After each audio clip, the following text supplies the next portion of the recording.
Beneath the surface of our carefully written history lies a realm of unanswered questions, events, artifacts, and entire civilizations that defy reason.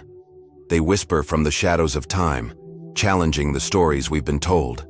A stone structure older than recorded memory, a coded message carved into the earth that no one alive can read, a disappearance that still echoes across centuries. These mysteries are not just puzzles. They are reminders that the past is not fixed, but alive, shifting, and incomplete. From the windswept deserts of Palestine to the icy reaches of the Arctic, clues lie buried, waiting for the right eyes to see them. Why do certain truths remain hidden? What forces, natural or human, erase entire chapters from our collective memory? Tonight we journey beyond textbooks and into the unknown. You'll witness the strange, the beautiful, and the unsettling remnants of worlds we barely understand. So, sit back, steady your mind, and prepare yourself, because what you're about to discover may change the way you see history forever. The Flannan Isles rise abruptly from the Flannan Isles lighthouse keeper's disappearance, 1900 restless waters of the North Atlantic. A small wind-lashed cluster of rocky outcrops, some 20 minutes west of Scotland's Outer Heads. For most of human history, these islands have been uninhabited, their treeless slopes home only to seabirds, wild grass, and the roar of the sea. In winter, the weather here can turn without warning. Clouds racing low over the water, waves hammering the cliffs with relentless force. It is a place that feels untouched, remote, on the very edge of the world. At the turn of the 20th century, this isolation made the Flannans an ideal, if harsh, site for a lighthouse. Built in 1899 on the largest island, Ellen Moore, the Flannan Isles lighthouse was intended to guide ships safely through these treacherous waters. Manned by 3 keepers at a time, it stood as a solitary human presence against the wild Atlantic, its light sweeping across the darkness each night. But in December of 1900, just over a year after it began operating, the lighthouse became the center of one of the most enduring maritime mysteries in British history. It began innocuously enough. On December 15th, the steamer Arctur passed the islands on its way to Leith. The captain noted that the light was not shining, an unusual and troubling sign, especially in the depths of winter. The report reached the Northern Lighthouse Board, but weather delayed any immediate response. It wasn't until December 26th that the relief vessel Hesperus was able to make the crossing, carrying supplies, a replacement keeper, and the lighthouse's principal keeper, Joseph Moore, who had been ashore during the preceding weeks. What Moore found upon arrival was unsettling. The lighthouse's doors were locked. Inside, everything was in place. Beds neatly made, the clock stopped, the lamp ready for lighting. In the kitchen, there was a meal that seemed never to have been eaten. But the 3 men, Thomas Marshall, James Datt, and Donald MacArthur, were nowhere to be found. Outside, things were stranger still. At the West Landing, Moore discovered signs of storm damage. Bent railings, a broken supply box, ropes scattered down the cliffside. The logbook entries recovered later painted an odd picture. On December 12th, Marshall noted a severe gale and waves higher than he had ever seen in 20 years at sea.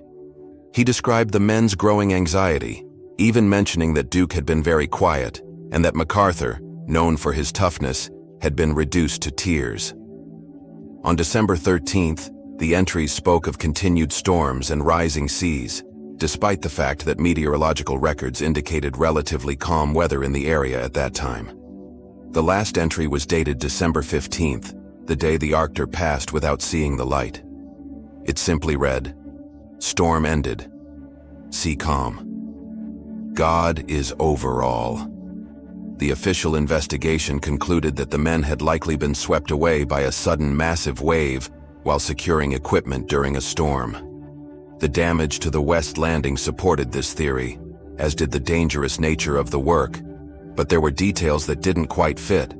Why had 2 of the men been wearing heavy oilskins while the third's weather gear remained inside? If all 3 had gone out together, would one have really left without proper protection? And if the storm had ended by the final log entry, what catastrophe could have struck them in calm seas? Over the years, these unanswered questions gave rise to speculation. Some suggested that one keeper might have fallen into the sea, prompting the others to rush to his aid, only to be dragged under themselves.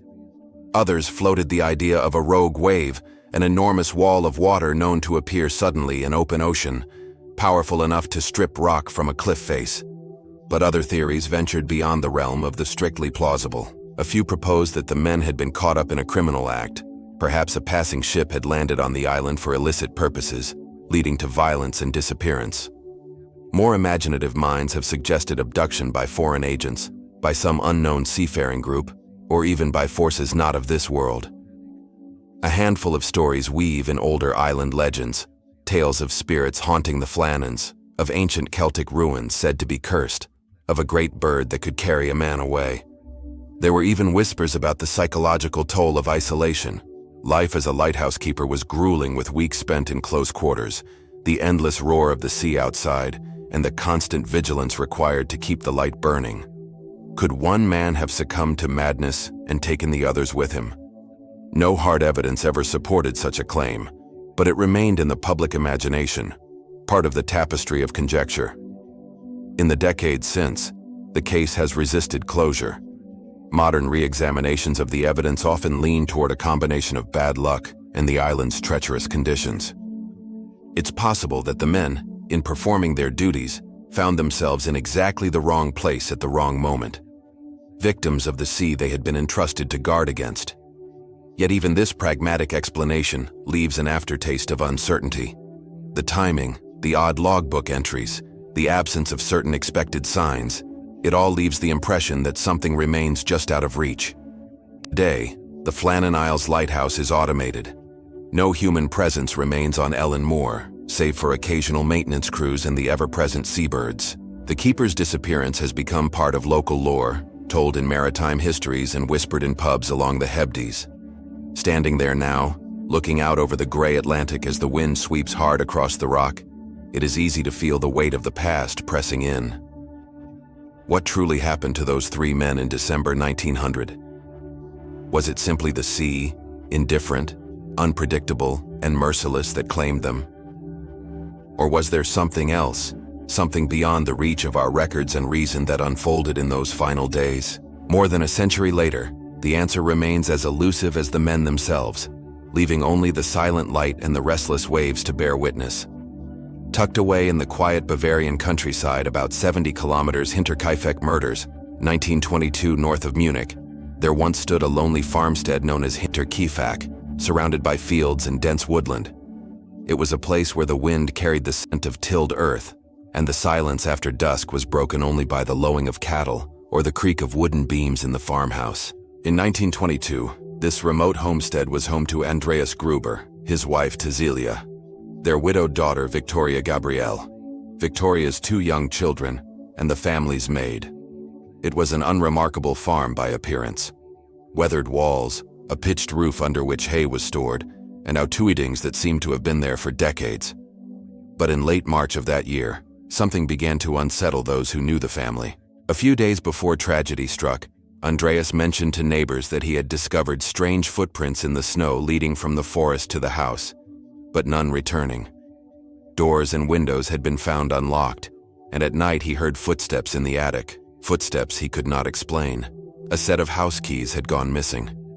Even the maid, fearful of what she described as a haunted atmosphere, had left months earlier, only for a replacement to arrive just the day before everything changed.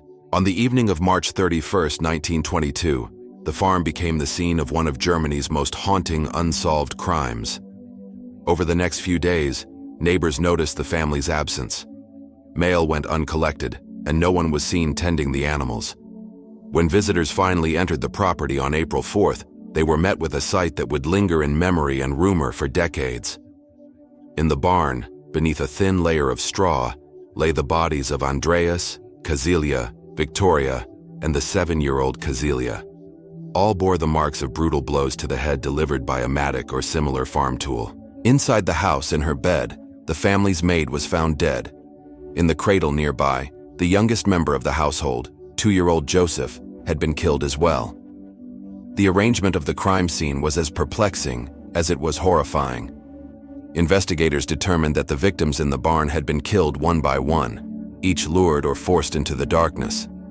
Even stranger, Evidence suggested that after the murders, the killer or killers remained on the property for several days. The livestock had been fed, meals had been prepared, and the fireplace had been used. The crime stunned the rural community, and the investigation that followed was exhaustive for its time. Police interviewed over 100 people, including neighbors, traveling laborers, and soldiers returning from the First World War.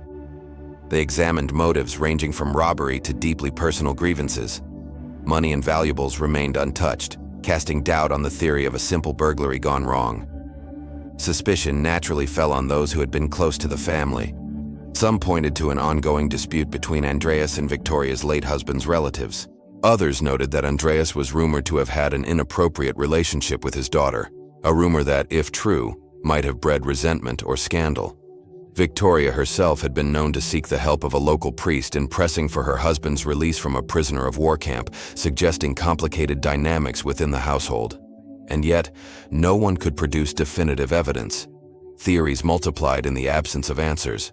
One posited that a disgruntled farmhand or transient worker might have harbored a grudge.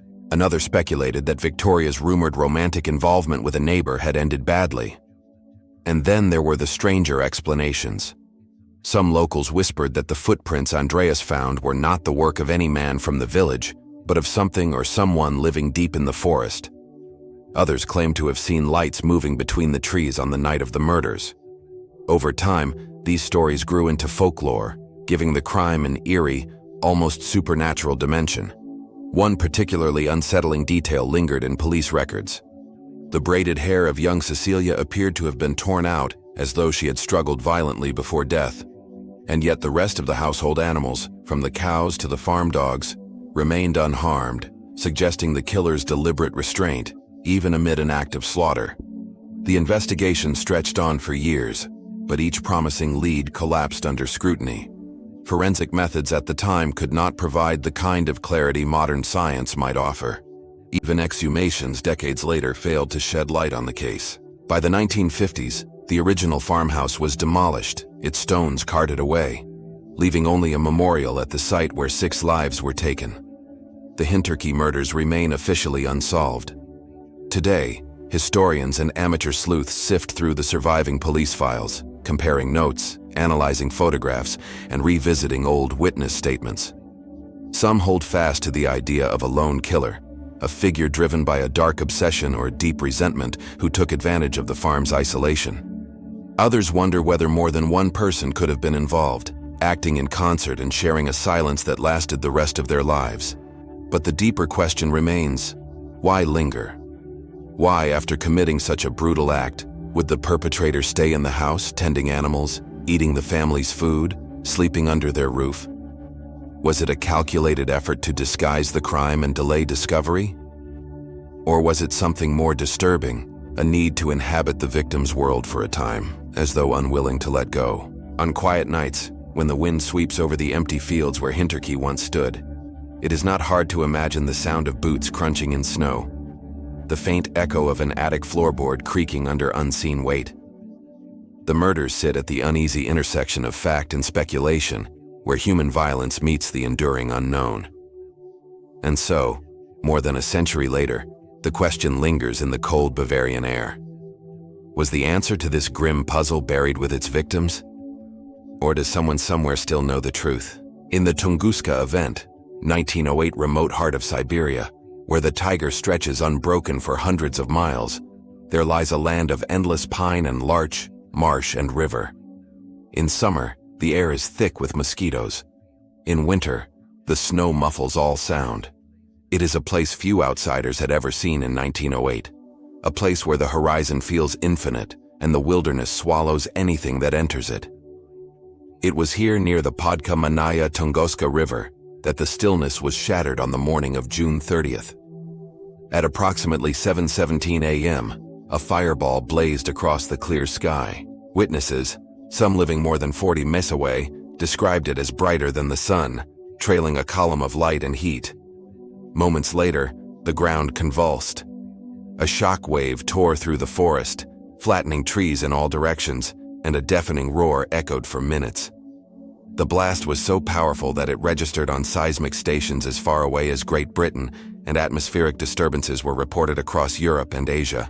In the days that followed, skies thousands of miles from Siberia glowed with a strange pearlescent light, so bright that people in London and St. Petersburg could read newspapers outdoors at midnight. Yet, when the first scientific expedition reached the site nearly 2 decades later, they found no crater. Instead, the devastation spread in a vast radial pattern.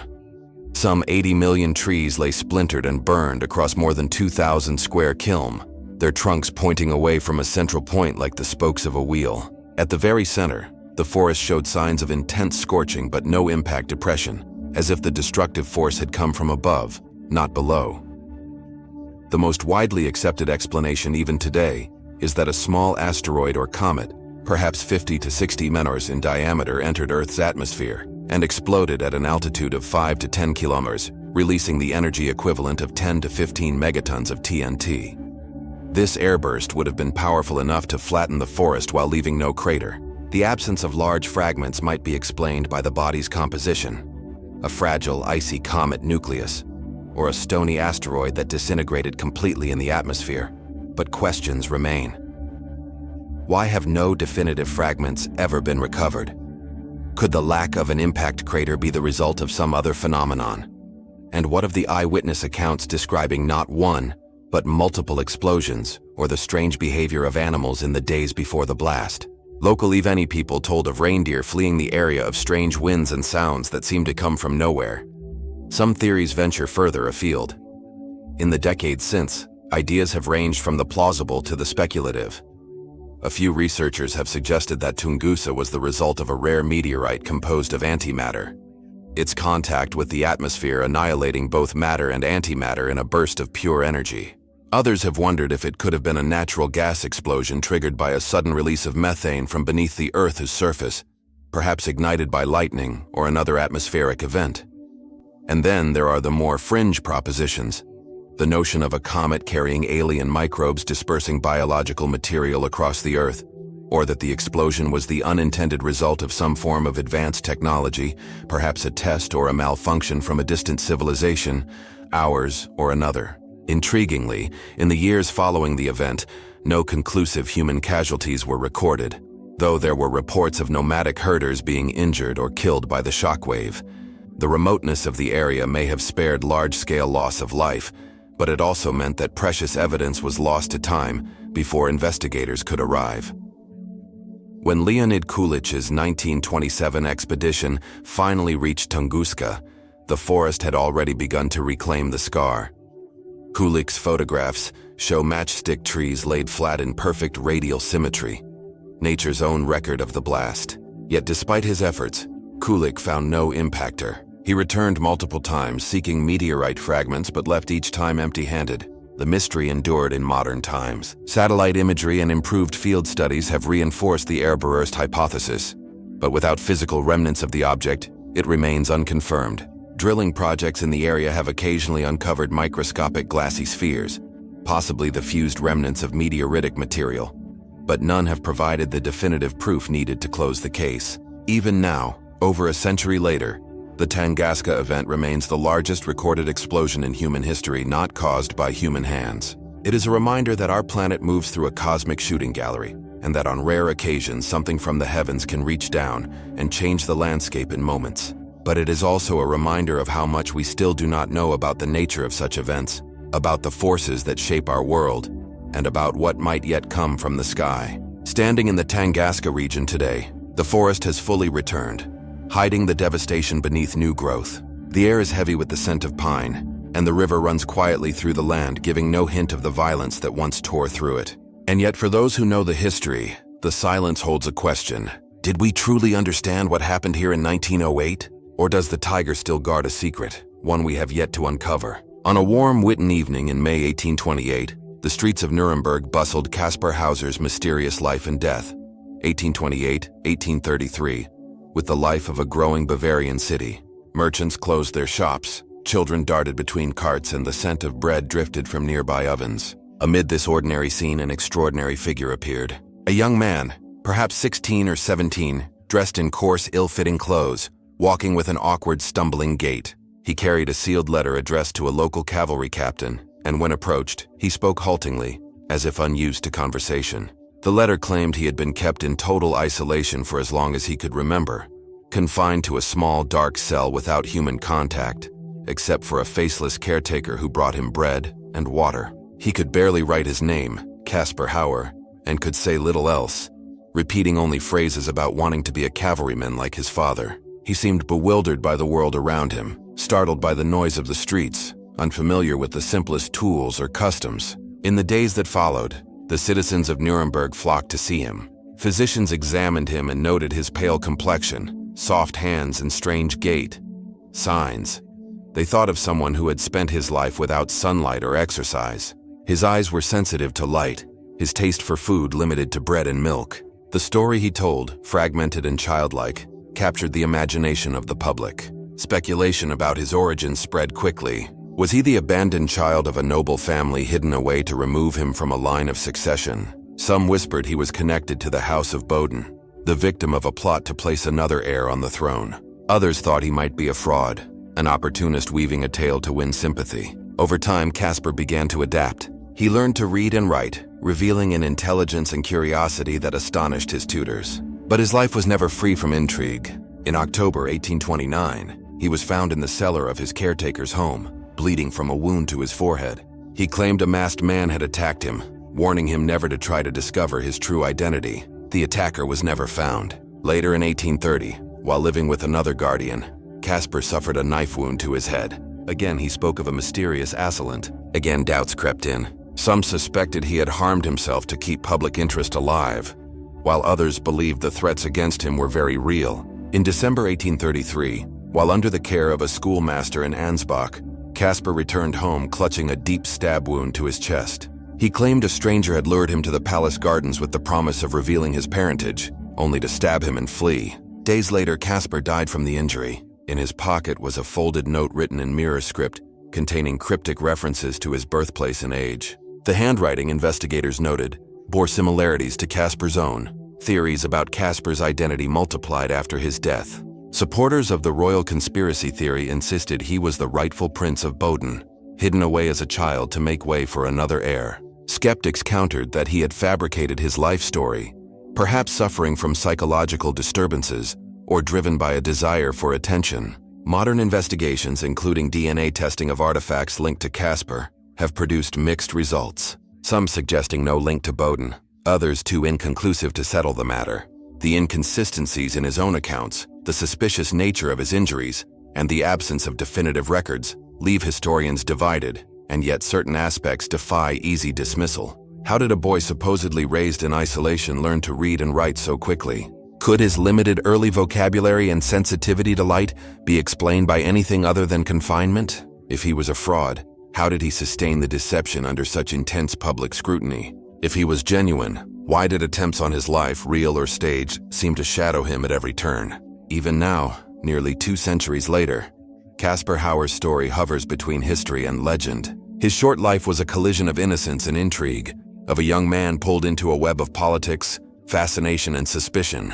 Standing in the old streets of Nuremberg, where he first appeared, one can almost imagine the confusion in his eyes as he stepped into a world he did not understand, yet one that seemed determined to define him. Was he truly the lost heir to a throne, the victim of a conspiracy that began before he could speak? Or was he the architect of his own myth, creating a persona so strange that it could never be forgotten? The truth remains elusive, perhaps locked away in the shadows of history, waiting for the one piece of evidence that could finally tell us who Caspar Hauer really was. On the rugged hills of the Gallipoli Peninsula, where the dry lost battalion of Gallipoli, 1915, grass whispers in the wind, and the ground is scarred by the remnants of trenches, the past feels unnervingly close. The land here rolls down toward the ANC, its slopes once echoing with the thunder of artillery and the cries of advancing soldiers.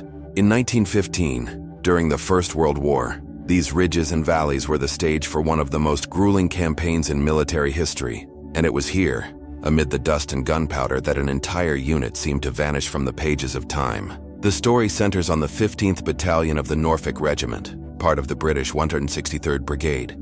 composed largely of men from rural estates, many employed by King George V himself. The battalion had earned the affectionate nickname the Sandringhams. They arrived at Gallipoli in August, tasked with pushing inland during the Suez Bay offensive, an operation meant to break the deadlock against Ottoman forces. The conditions were brutal: searing heat by day, bitter cold at night, flies swarming over the wounded, and water in dangerously short supply. On the morning of August 12th, the Sandringhams were ordered to advance across open ground toward high ground near Anaparta. Accounts agree that they moved with determination, though their orders drove them into difficult terrain. Dry scrubland cut with gullies under constant enemy fire. Somewhere in this advance something happened. Witnesses from other units later recalled seeing the battalion moving forward into a low bank of mist or cloud. They entered it in formation, but according to these accounts, they did not emerge on the other side. Official reports at the time were less mysterious, stating that the unit became separated from the main force, pushed too far ahead without adequate support, and was cut down by enemy machine guns. The battlefield, after all, was chaotic and unforgiving. Units were often scattered and communications unreliable. Still, when the fighting ended, no survivors were recovered from the Sandringhams' ranks. Even more unsettling, their bodies were not found either. Not in the immediate aftermath, nor in the weeks that followed. The mystery deepened in the years after the war.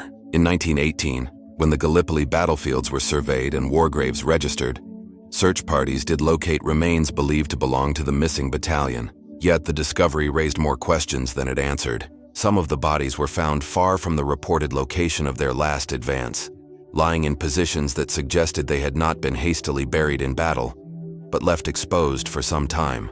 Their placement led a few investigators to quietly wonder whether they had been captured and executed, though no definitive evidence surfaced. Decades later, a new dimension was added to the legend. In 1965, a group of New Zealand veterans who had served in the This testimony, while vivid, is not without problems. Memories of wartime events can blur with time, and extraordinary accounts are often influenced by rumor or folklore. Yet the image of a battalion swallowed by a cloud captured public imagination. Some saw it as a poetic metaphor for the chaos of war. Others treated it as a genuine anomaly, perhaps linked to unusual weather phenomena. Mainstream explanations remain grounded in the realities of the battlefield. The cloud could have been dust or smoke from shellfire thick enough to obscure vision. In the confusion, the battalion may have been flanked or encircled by Ottoman forces, their final moments lost in the den of combat.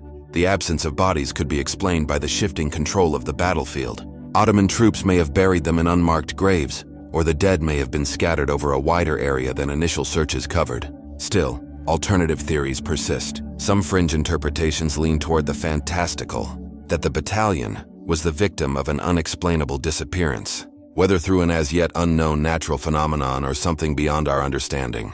In the post-war decades, these ideas merged with broader speculation about strange vanishings in history, lending the Sandringhams a place in the realm of enduring mysteries. What complicates matters further is the aura of secrecy surrounding certain wartime records.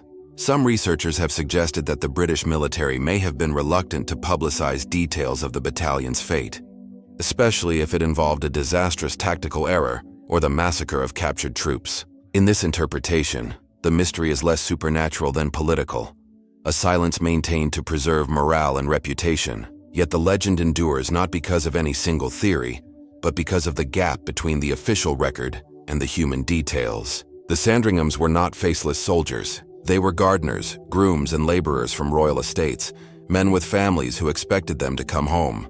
Their abrupt disappearance left not just a tactical mystery, but a wound in the communities they left behind. Standing today on the Gallipoli ridges, the air carries the scent of wild thyme, and the landscape is deceptively peaceful. The gullies where the Sandringhams advanced are overgrown, their contours softened by time. It takes effort to imagine the noise, the confusion, the haze through which they marched, and whatever it was they encountered in those final moments. Was the cloud nothing more than smoke and dust masking their destruction in battle? Were they victims of a tragic blunder, their fate quietly buried along with their bodies? Or, as the New Zealand veterans insisted, did they walk into something far stranger, an event without precedent or explanation?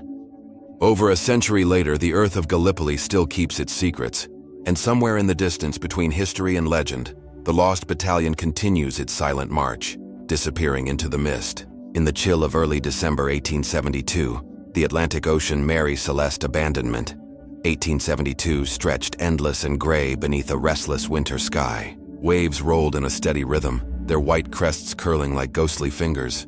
Out here, far from any shore, the two-masted brigantine Mary Celeste cut a lonely figure on the horizon. Her sails billowed gently in the wind, her hull rode high in the water, yet something about her seemed wrong. On December 5th, the Dei Gratia, a Canadian brigantine, spotted her drifting some 400 menors east of the Azores. The crew approached cautiously, calling out across the water. No answer came. From a distance, the Mary Celeste appeared seaworthy, her rigging intact, her course steady. But when the boarding party clambered over her rails, they found a ship abandoned in eerie silence. Below deck, the cabin was orderly. Clothing hung neatly in lockers. The ship's log lay in its place, entries stopping abruptly on November 25th. There was no sign of violence, no overturned furniture, no splintered doors. The cargo hold was full, barrels of industrial alcohol undisturbed, except for a few that seemed to have leaked. The lifeboat was gone. The ship's compass and chronometer were missing as well. But there was no reason to think she was sinking. She had food and water for 6 months. Her hull was sound, and her sails, though partially set, could have carried her to safety. The last log entry placed her within sight of the Azores. But whatever happened in those 9 missing days had left no clear trace. Captain Benjamin Briggs, his wife Sarah, their young daughter Sophia, and 7 crew members had vanished into the vast Atlantic without a word of explanation. In the immediate aftermath, theories took shape as quickly as the ocean could erase a wake. Some suggested a sudden waterspout or rogue wave might have startled the crew into abandoning ship, fearing the Mary Celeste was foundering.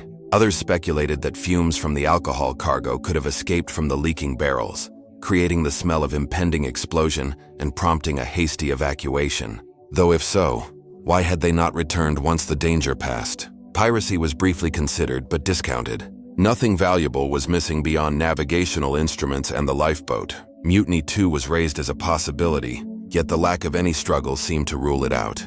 Over the decades, more speculative explanations emerged. Some proposed that a sudden localized seaquake could have rattled the ship violently enough to panic the crew. Others ventured into the territory of the improbable sea monsters, mysterious whirlpools, even extraterrestrial involvement. Still others suggested human treachery. Perhaps the captain had staged a disappearance for reasons unknown, or the crew had been lured away by another vessel under false pretenses. One persistent detail draws attention: the lifeboat's absence. In calm weather, abandoning a sound ship for a small boat would have been reckless. In stormy seas, it would have been suicidal. What could have convinced an experienced captain like Briggs to take such a step? Could a temporary hazard, fire, toxic fumes, or the sudden listing of the ship have seemed so urgent that he believed the Mary Celeste might explode or sink at any moment? The salvage hearing in Gibraltar convened after the Dei Gratia brought the ship to port only deepened the mystery. The court found no evidence of foul play, but hinted at the possibility of fraud without ever naming a culprit. In the end, the Mary Celeste was released to her owners, but the unanswered questions lingered like a shadow over her name. Even her later history offered no comfort. She returned to service, passing from one owner to another, but never shook the reputation of being cursed. In 1885, she was deliberately wrecked off Haiti in an insurance scam, ending her story in ignominy. But by then, her legend was already firmly embedded in maritime lore. Looking back, the mystery is amplified by what wasn't found. No distress signal, no damage consistent with disaster, no survivors or bodies recovered. The ocean, vast and indifferent, had swallowed every trace of the human drama that unfolded on that deck. The ship herself seemed to drift on, caught between worlds, a vessel complete in every way except for the absence of the people who gave her purpose. Today, standing at a harbor and watching the masts of tall ships sway against the horizon, it is tempting to imagine the Mary Celeste as she appeared that day to the crew of the Dei Gratia. Sails drawing wind, wheel unmanned, her logbook closed mid-journey. What compelled those aboard to leave safety for uncertainty? Did they perish within sight of land, their voices lost in the wind? Or did something stranger happen? Something that left no mark upon the ship, yet removed every soul from her decks? The Atlantic keeps her silence, and the Mary Celeste, adrift in both sea and memory, remains a ghost ship in the truest sense. Her story as open and unclaimed as the waters where she was found. In a quiet corner of an Italian villa in 1912, among dust-covered chests, Voynich manuscript reappearance, 1912 and stacks of forgotten papers, an antiquarian named Wilfred Voyage made a discovery that would puzzle scholars for more than a century. It was a modestly sized book bound in worn vellum, its pages thick with age. At first glance, it might have seemed like any other medieval manuscript until he opened it. Inside were 240 pages filled with flowing script in an unknown language written in a fluid, practiced hand. Not a single word could be matched to any known tongue. The text was accompanied by vivid illustrations, plants that seemed real yet unfamiliar, intricate astronomical charts, strange bathing women in greenish pools connected by winding pipes, and complex diagrams whose meaning was entirely unclear. Some pages folded out like maps, revealing sprawling networks of stars or interconnected botanical structures. Voynich quickly realized the text defied translation from the start. Linguists, cryptographers, and historians pored over the symbols, noting that the writing appeared structured with consistent rules, suggesting it was a genuine language or an elaborate cipher. Yet no one could crack it. World War I code reekers, adept at unraveling enemy communications, failed entirely. Later, Cold War-era cryptanalysts met with the same frustration. The script seemed to follow patterns, but without a key or any known reference point, its meaning remained locked away. The illustrations offered no easy answers. Some plants resembled known species. Others seemed like composites, as if drawn from imagination or a place unseen. The astronomical diagrams included zodiac symbols, but the arrangement of stars and moons defied standard medieval conventions. The pages depicting nude women in strange organical-looking pools hinted at herbal medicine, astrology, or perhaps something more esoteric. Yet none of it aligned neatly with known traditions. Over time, theories emerged to explain both its content and its origin. Some scholars suggested it was an elaborate medical text, possibly a compendium of herbal remedies and astrological charts created for a specific noble patron. Others argued it could be a coded work of alchemy, its true knowledge concealed from all but the initiated. A few proposed it was an attempt to construct a universal language long forgotten before its completion. Then came the more controversial ideas. Some suspected the entire manuscript was an elaborate hoax crafted in the 15th or 16th century to impress or deceive a wealthy buyer like Rudolph II. In this view, the text was meaningless, its complexity a deliberate illusion. But if so, the sheer scale of the deception requiring hundreds of pages of consistent rule-based writing would have demanded extraordinary effort and skill. Others have suggested that the Voyage manuscript may encode lost knowledge from a now-vanished culture, perhaps passed down in secret before finding its way into European hands.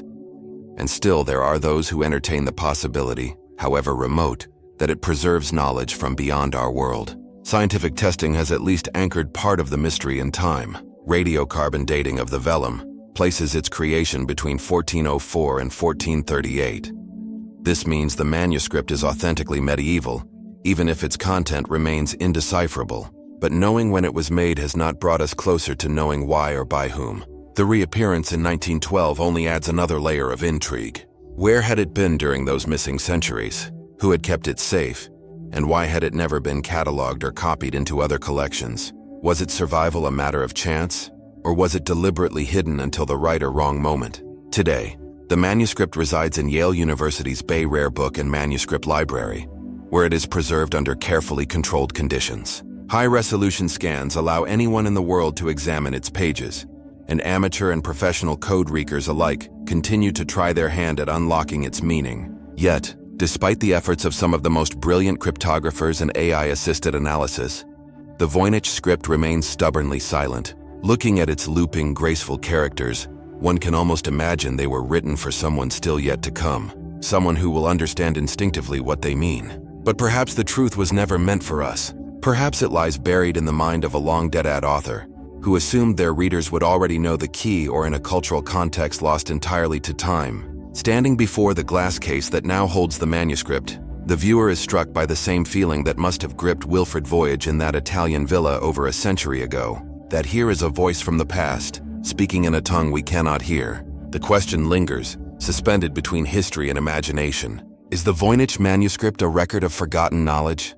Or is it a puzzle without a solution meant to keep it secret for all eternity? In the sweltering summer of 1518, the streets dancing plague of Strasbourg, 1518 of Strasbourg, bustled beneath the weight of the season. The Rhine shimmered in the distance, and the air was thick with the smell of bread ovens, livestock, and the river's damp breath. Merchants hawked their goods, children darted between stalls, and the great spires of the city loomed above a maze of narrow lanes. Life followed its familiar rhythm until a lone woman stepped into the street and began to dance. Her name was Frau Tropfe. At first her movement seemed deliberate, almost ceremonial. But the minutes passed, then hours, and she did not stop. No musicians played, no crowd urged her on. She danced with a strange, fixed determination, her feet pounding the cobblestones as the summer sun sank and rose again. By the week's end, more than 30 people had joined her, men, women, and children, each caught in the same relentless compulsion. They swayed and spun, arms flailing, eyes distant, their bodies trembling with exhaustion, yet refusing to yield.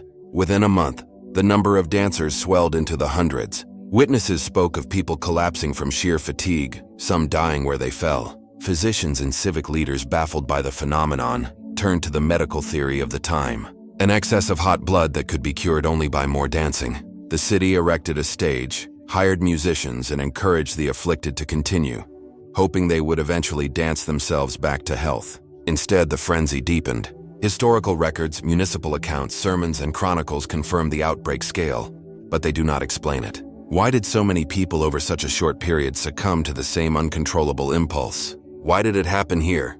And why then? One theory points to erotism, a poisoning caused by consuming rye contaminated with the fungus Claves purpura, which can induce hallucinations, convulsions, and mania.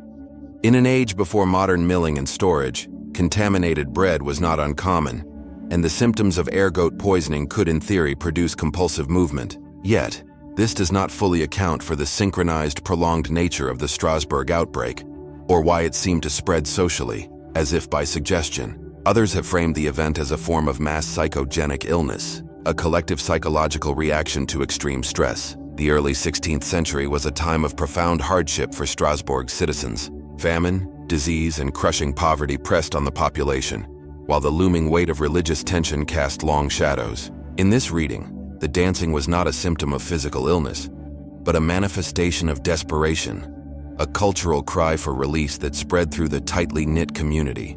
There are also religious interpretations rooted in the beliefs of the time. Some contemporaries link the outbreak to the wrath of Saint Vitus, a Christian martyr associated with both dance and protection from neurological disorders. In this view, the dancers were either cursed or compelled as a form of penance. Pilgrimages to the saint's shrine were organized and relics were displayed in hopes of breaking the strange enchantment. More speculative ideas have emerged in modern retellings. Some suggest an ecstatic religious ritual gone wrong, its original purpose forgotten in the grip of hysteria.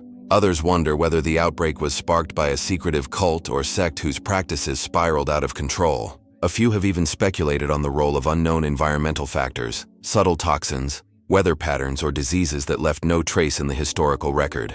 Yet for all these theories, the event remains stubbornly resistant to definitive explanation. The dancing plague of 1518 ended as strangely as it began. After weeks of unbroken movement, the afflicted gradually returned to normal life, some recovering, others succumbing to the physical toll. No further outbreaks of such magnitude occurred in Strasbourg, though smaller episodes of dancing mania were recorded elsewhere in Europe over the centuries. The surviving accounts are both vivid and frustratingly incomplete. Chroniclers describe the eerie mix of joyless motion and human suffering. The way some dancers wept as they moved, others laughed, and many seemed trapped in a state beyond their own will. But there are gaps, details that were never written down, or that have been lost to time. We do not know precisely how it started, what words were spoken among the dancers, or what they felt in their final moments of movement before collapse. Standing in Strasbourg today, where modern streets trace the same paths trodden 5 centuries ago, it is difficult to reconcile the everyday life of the city with the image of hundreds of people moving endlessly day and night until their bodies failed them. Was it illness? Was it mass hysteria? Or was it something stranger? An event that slipped between the boundaries of the physical and the psychological, the earthly and the spiritual. The records fall silent, but the image remains. A crowd of dancers in the shadow of the cathedral, the air thick with summer heat, and the sound of shuffling feet moving to a rhythm no one else could hear. And the question endures as it has for centuries. What in that hot summer of 1518 took hold of the people of Strasbourg so completely that they could not stop? In the vast expanse of the South Pacific, where the ghost ship Orang Medan, 1940s horizon melts into an unbroken band of sea and sky, a faint distress signal crackled across the radio waves. It was the late 1940s, exact year uncertain, and the message was chilling. From an unidentified merchant vessel, later identified as the Urang Maidan, came a plea for help. All officers, including the captain, are dead, lying in chart room and on bridge, possibly whole crew dead. Then after a pause of final fragmented transmission, I die. What followed was silence. The coordinates led nearby ships toward the Strait of Malacca, a narrow, busy waterway between Sumatra and the Malay Peninsula. Among the vessels to respond was the American freighter Silver Star. Hours later, her crew sighted the Urang Maidan drifting aimlessly in calm seas. She bore no visible damage, her hull weathered but intact, her flag hanging limp in the still air. Boarding parties found the ship deathly silent. The first bodies were discovered on the bridge. Officers sprawled across the deck, eyes wide open, mouths frozen in expressions of horror. In the chart room, the captain lay dead, his stiffened arm extended toward the door. Throughout the vessel, more crewmen were found, some on their backs, others collapsed mid-stride. Even the ship's dog was lifeless, teeth bared in an unnatural snarl. The details described by the rescuers are almost too strange to reconcile. There were no signs of injury, no evidence of a struggle. The corpses showed no wounds, yet their faces were twisted in terror, as though they had seen something unspeakable. The bodies were already in advanced rigor mortis, suggesting death had come suddenly and nearly simultaneously. The air aboard was stifling, oppressive, and according to some accounts, tinged with the faint scent of burning. The ship's cargo holds were closed, but no one lingered long enough to explore them in detail. The rescuers, unsettled and wary, decided to tow the vessel to port for investigation. But before they could begin, smoke began to curl from below deck. Within minutes, flames erupted, driving the boarding parties back to the Silver Star. The fire spread rapidly, and moments after the tow line was cut, the Urang Maidan exploded with such force that she lifted from the water before sinking into the depths, taking with her whatever secrets she carried. What could have caused such a scene? Mainstream theories often begin with the possibility of hazardous cargo. Some suggest the ship may have been smuggling a volatile mixture of chemicals, perhaps potassium cyanide, nitroglycerin, or even nerve agents left over from wartime stockpiles. A leak could have filled the ship with toxic fumes, killing the crew swiftly and triggering the explosion that destroyed her. But this explanation leaves gaps. Why were the crew's bodies frozen in such expressions of horror? And why were no signs of panic or attempts at escape evident? Others point to carbon monoxide poisoning from a malfunctioning boiler. This could account for sudden non-violent deaths, though it does little to explain the strange reports of fearful expressions or the rapid onset of rigor mortis. Then there are the more speculative possibilities. Some maritime storytellers invoke the idea of paranormal involvement, an encounter with something unseen that terrified the crew to death. The mention of burning smells and the lack of physical injuries have led a few to suggest electromagnetic or environmental phenomena, such as a sudden release of methane hydrate from the ocean floor, or an intense burst of solar activity affecting both human physiology and the ship's instruments. Skeptics, meanwhile, question whether the Urang Maidan existed at all. No definitive records of her construction, registration, or ownership have been found. The accounts we have are pieced together from later retellings, some printed in trade journals, others in sensationalized magazines. These inconsistencies lead some to argue that the story was a cautionary maritime fable, a way to warn sailors of the dangers of illicit cargo or poor ship maintenance. Yet those who believe in the incident point to the persistence of the details across multiple sources.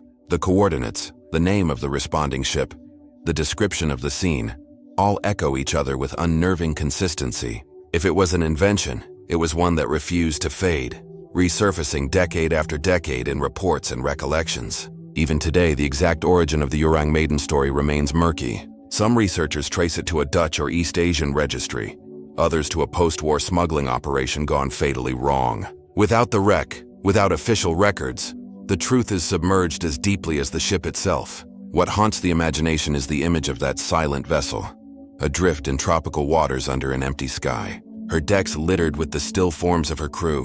Whatever happened aboard was sudden, complete, and left no survivors to tell the tale. And when the sea finally claimed her, it ensured that no investigator could pry open her holds or read the last log entry. The waters of the Strait of Malacca are busy even now. Fishing boats, tankers, and cargo ships pass through daily. Somewhere beneath them may rest the bones of the Urang Maidan, her steel hull rusting in the dark, her story sealed in silt and salt. Was she the victim of dangerous cargo, an environmental catastrophe, or something far stranger? Something that can only be guessed at in the absence of evidence. The ocean offers no answer. Only the final words of that desperate transmission remain. A voice lost in static. I die. And beyond them, the unbroken silence of the deep. In the Archduke Franz Ferdinand's associates' deaths, 1914, summer of 1914, the streets of Sarajevo shimmered under the Balkan sun. The river Miljacka wound its way through the city, glinting between Ottoman-era bridges and Austro-Hungarian buildings. It was here on June 28th that Archduke Franz Ferdinand, heir to the Austro-Hungarian throne, and his wife Sophie, Duchess of Hohenberg, rode in an open car, unaware that within hours their journey would become one of history's most infamous tragedies. The shots fired by Gabrielo Princip not only ended their lives, but set into motion the First World War. Yet, what unfolded in the months and years afterward is less known, a pattern of strange and often untimely deaths among those connected to the Archduke, whether present that day or bound to him through personal or political ties. Some of these were men in uniform, others in courtly dress, politicians, officers, and attendants. Several died in the chaos of the war that followed, which was to be expected. But others met fates so abrupt and unlikely, yet others have wondered whether there was more at work. Could some of these deaths have been orchestrated? The assassination was the result of a conspiracy with multiple actors, nationalist groups, foreign agents, and local sympathizers, all intertwined. Was it possible that loose ends were being tied off? Inconvenient witnesses silenced in the years after the shots in Sarajevo. There is also the suggestion of a more intangible thread, a belief in a kind of curse surrounding the Habsburg heir. Superstitions had long circulated about the family. The mysterious death of Crown Prince Rudolf at Meerling in 1889, the assassination of Empress Elizabeth in 1898, and the string of political misfortunes that plagued the dynasty. Some whispered that Franz Ferdinand himself had been a target of fate long before Princip ever raised his pistol, and that those closest to him were simply caught in the same orbit. In the more speculative realm, a handful of writers have tied these events to the Archduke's personal views and political ambitions. Unlike many in the imperial court, Franz Ferdinand had advocated for greater autonomy for the Slavic peoples within the Austro-Hungarian Empire, an idea that earned him enemies both inside and outside its borders. Did these political tensions not only lead to his assassination, but also to a deliberate effort to erase his inner circle? Official histories tend to dismiss such theories, framing the subsequent deaths as part of the general upheaval and high mortality of the era. Yet, as with so many historical mysteries, it is the details, the coincidences, the peculiar timing that leave room for doubt. Why, for example, did certain deaths go unremarked in official records while others were given undue attention? And why did those who survived sometimes speak in guarded terms as if reluctant to say too much? Today, Sarajevo's Latin Bridge, where Princip fired his fatal shots, is a place of quiet reflection. Tourists pass, cameras in hand, while the city hums on around it. Few pause to consider not only the spark that ignited the Great War, but also the quieter, more obscure shadows it cast. Shadows that seem to have followed those linked to the Archduke until their own abrupt ends. Were these deaths simply the product of war, politics, and the hazards of life in an unstable age? Or do they form a chain of cause and effect that has yet to be fully understood? Links in a story that extends beyond that single moment on a Sarajevo street in 1914. The answers, if they exist, remain buried in the tangle of history, where the truth may still lie waiting unseen. Angels of Mons, 1914. The fields around Mons, Belgium are quiet now, patchworks of farmland stitched together by winding lanes and hedge. In late August 1914, however, they were anything but peaceful. The British Expeditionary Force, outnumbered and outgunned, faced the advancing German army in one of the first major engagements of the First World War.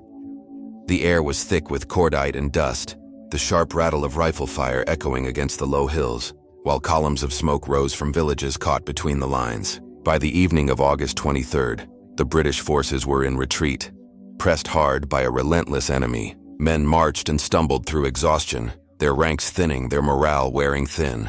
And then, according to some accounts, something strange happened. Stories began to circulate among soldiers that in the chaos of the retreat, they had seen figures moving alongside them, tall, luminous shapes, some described as winged, others as ghostly archers loosing arrows into the advancing Germans. Some claimed these figures stood between the retreating British and their pursuers, holding the enemy at bay. Others insisted they heard voices, calm, steady, reassuring, urging them onward, giving them the strength to keep moving when their bodies had nearly given out. The accounts varied in detail, but the heart of the story was always the same. In their darkest hour, The British soldiers had been aided or at least accompanied by something beyond the ordinary. The phenomenon quickly became known as the Angels of Mons.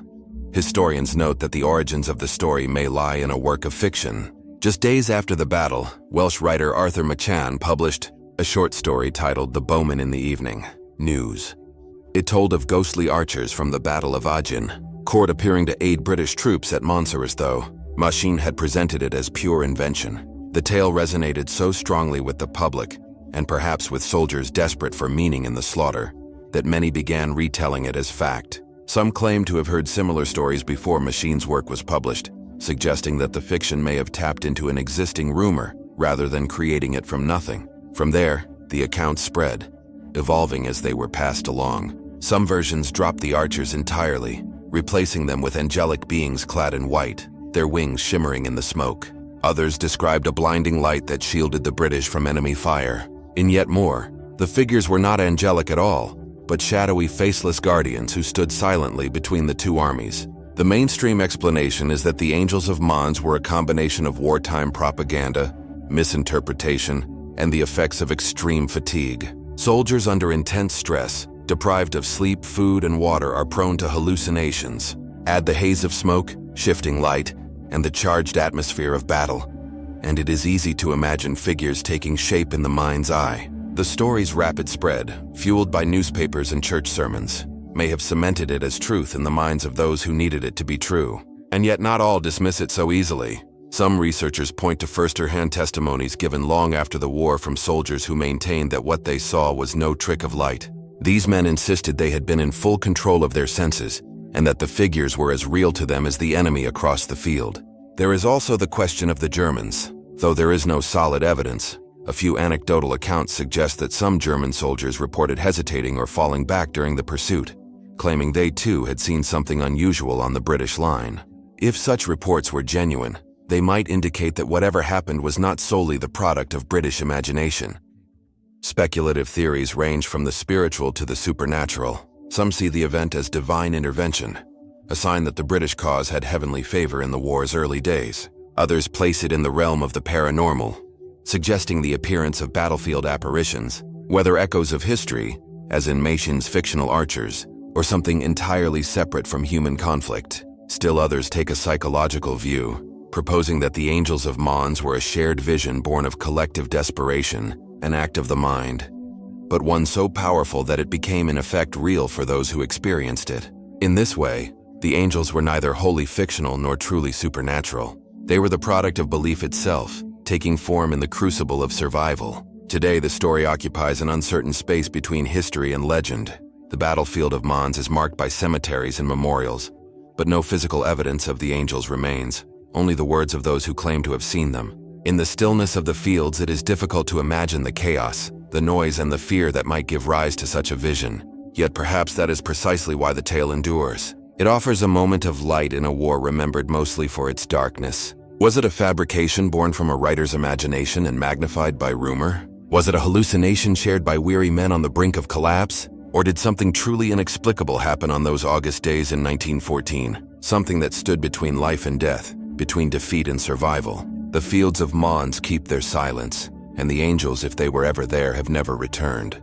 In the summer of Cottingley Ferry's photographs, 1917, 1920, 1917, the quiet village of Cottingley in West Yorkshire, England, seemed far removed from the turmoil of the Great War. Rolling green hills framed the narrow lanes, and the gentle sound of a stream carried through the gardens. It was here in this seemingly ordinary setting that two young cousins, Elsie Wright, 16, and Frances Griffiths, 9, produced a set of photographs that would ignite one of the most famous and enduring debates in the history of photography. The first image showed Frances standing ankle-deep in a shaded glen, her gaze turned toward a cluster of delicate winged figures dancing on the grass before her. The fairies, captured mid-motion, seemed to hover effortlessly, their wings translucent in the sunlight. A second photograph taken weeks later depicted Elsie seated on the grass as a small fairy offered her a posy of flowers. The girls claimed the photographs were genuine, that they had seen and interacted with fairies along the stream behind the Wright home. Their families were amused at first, dismissing the images as harmless play, but the photographs carried a curious quality. They were sharply focused, free of the double exposures or obvious retouching common in photographic trickery of the time. When the prints came to the attention of the Theosophical Society in 1919, they caused a stir. The movement, which embraced mystical and spiritualist ideas, saw the photographs as possible evidence of a hidden world existing alongside our own. Soon the images reached the desk of Sir Arthur Conan Doyle, creator of Sherlock Holmes and an ardent believer in spiritual phenomena. He was captivated. For Doyle, the photographs offered not only proof of fairies, but also a glimmer of hope in an age scarred by war and loss, a sign that the world still held beauty and mystery beyond the reach of human destruction. By 1920, the photographs were published in the Strand magazine, accompanied by Doyle's own article. The reaction was polarized. Some readers marveled at the images, convinced that no mere children could have faked such lie-like figures. Others were skeptical, pointing to the fair's oddly fashionable hairstyles and poses, which seemed suspiciously in step with Edwardian illustration styles. Experts examined the negatives. While photographic specialists of the day confirmed that the images showed no signs of tampering, they could not explain how the figures had been introduced into the scene. Critics argued they were paper cutouts, skillfully posed and supported with hat pins or wire. But without direct proof, the matter remained unresolved. The girls themselves offered little fuel for either camp. Frances maintained that the fairies were real but avoided public attention. Elsie, older and more forthright, deflected questions with a mixture of humor and vagueness. Over time, their reluctance to discuss the photographs only deepened the sense of mystery. Decades later, the case was revisited. In the 1980s, both Elsie and Frances admitted that most of the photographs had indeed been staged using cardboard cutouts based on popular fairy illustrations. Yet, intriguingly, Frances insisted until her death that one photograph, the fifth and final image, was genuine. Why cling to this claim after conceding the others were fakes? Was it sentimentality, or did she truly believe one moment had been real? Beyond the mechanics of the photographs lies another layer of intrigue: the cultural moment in which they emerged. Britain in the late 1910s was a nation steeped in grief, its people searching for comfort after years of devastating war and the Spanish flu pandemic. Belief in spiritualism surged with seances, ghost photographs, and psychic mediums offering hope that life continued beyond death. The Codingly photographs arrived like a gift to this yearning, a reminder that not all mysteries were grim, that wonder itself might be alive and tangible. There is also the question of motive. If the girls had intended a hoax, why maintain the illusion for decades, even in private? Did they fear disappointing Conan Doyle, whose faith in the images became so public? Or did they, in some part of themselves, wish to preserve the magic they had created, letting the world decide for itself? Modern analysis of the photographs leaves little doubt that the fairies were cutouts. Yet, even with high-resolution scans and digital enhancement, the charm of the images remains strangely intact. Perhaps that is why the story still resonates.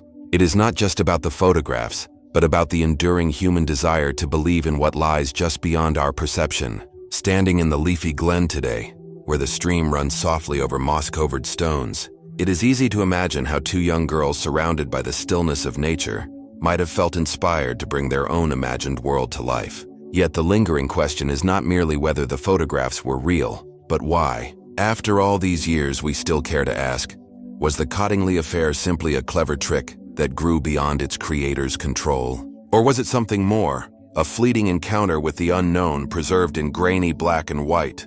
The images endure not because they prove the existence of fairies, but because they remind us how thin the veil can be between the ordinary and the extraordinary, and how easily it can be lifted. On a clear day in the early 20th Zanetti train disappearance, early 20th century, the rolling hills of northern Italy were alive with the hum of modern progress. Steam locomotives cut across the countryside, linking once isolated towns with the wider world. Among them was the pride of a newly expanded railway, an elegant passenger train operated by the Zanetti Company. Painted in deep green with polished brass fittings, it promised comfort and efficiency for its select passengers. On this particular journey, a small group of travelers boarded in Rome, bound for a scenic route through the mountains toward Lombardy. The trip began without incident. The train glided smoothly through the patchwork of fields and stone-built villages, its rhythm steady, its promise of arrival certain. But somewhere along the line, according to the most enduring version of the story, it was last seen entering a tunnel and never emerging. The tale, as it has come down to us, is fragmented and elusive. Reports claim that railway staff and witnesses at the far end of the tunnel waited for the train's arrival, but it did not appear. Search parties entered the tunnel expecting to find a derailment or mechanical failure. Instead, they found nothing. No carriages, no debris, no passengers. The train had simply vanished into the darkness. Mainstream explanations for those who entertain the account at all suggest confusion or exaggeration in the retelling.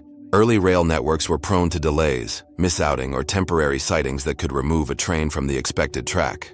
Poor record-keeping or wartime disruptions in the first decades of the century might have muddled the facts. Yet even allowing for these possibilities, the absence of any record of the train's safe arrival or of a disaster remains puzzling. More speculative versions of the story push beyond the realm of simple error. Some say the Zanetti train slipped into an unrecorded spur or abandoned line within the tunnel, its passengers disembarking into a place from which they never returned. Others whisper of geological instability, landslides or subsidence sealing part of the tunnel behind them, creating a hidden chamber where time and decay claimed the train unnoticed.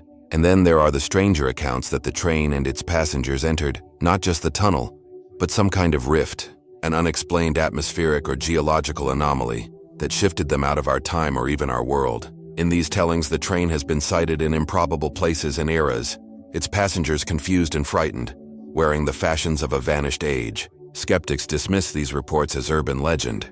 The earliest written accounts of the Zanetti disappearance surfaced decades after the supposed event, often in newspapers and magazines fond of sensational stories. The lack of corroborating railway documents is a significant obstacle for historians. Still, there are elements that keep the mystery alive. The persistence of details across different retellings, the specificity of the train's route, and the eerie familiarity of the image, a vehicle entering a confined space and simply never coming out. It is perhaps this image that resonates most. The idea of a tunnel as both a gateway and a trap is deeply rooted in our imagination. In the Zanetti case, the tunnel becomes a threshold between certainty and the unknown. One moment, a tangible mechanical reality. The next, an absence impossible to reconcile with the facts of the physical world. Could the story have grown from a real incident, perhaps a partial collapse, a wartime cover-up, or a reallocation of rolling stock disguised to avoid public concern? Or is it wholly a product of rumor, a fiction passed along so many times? The first widely reported sighting occurred in 1837.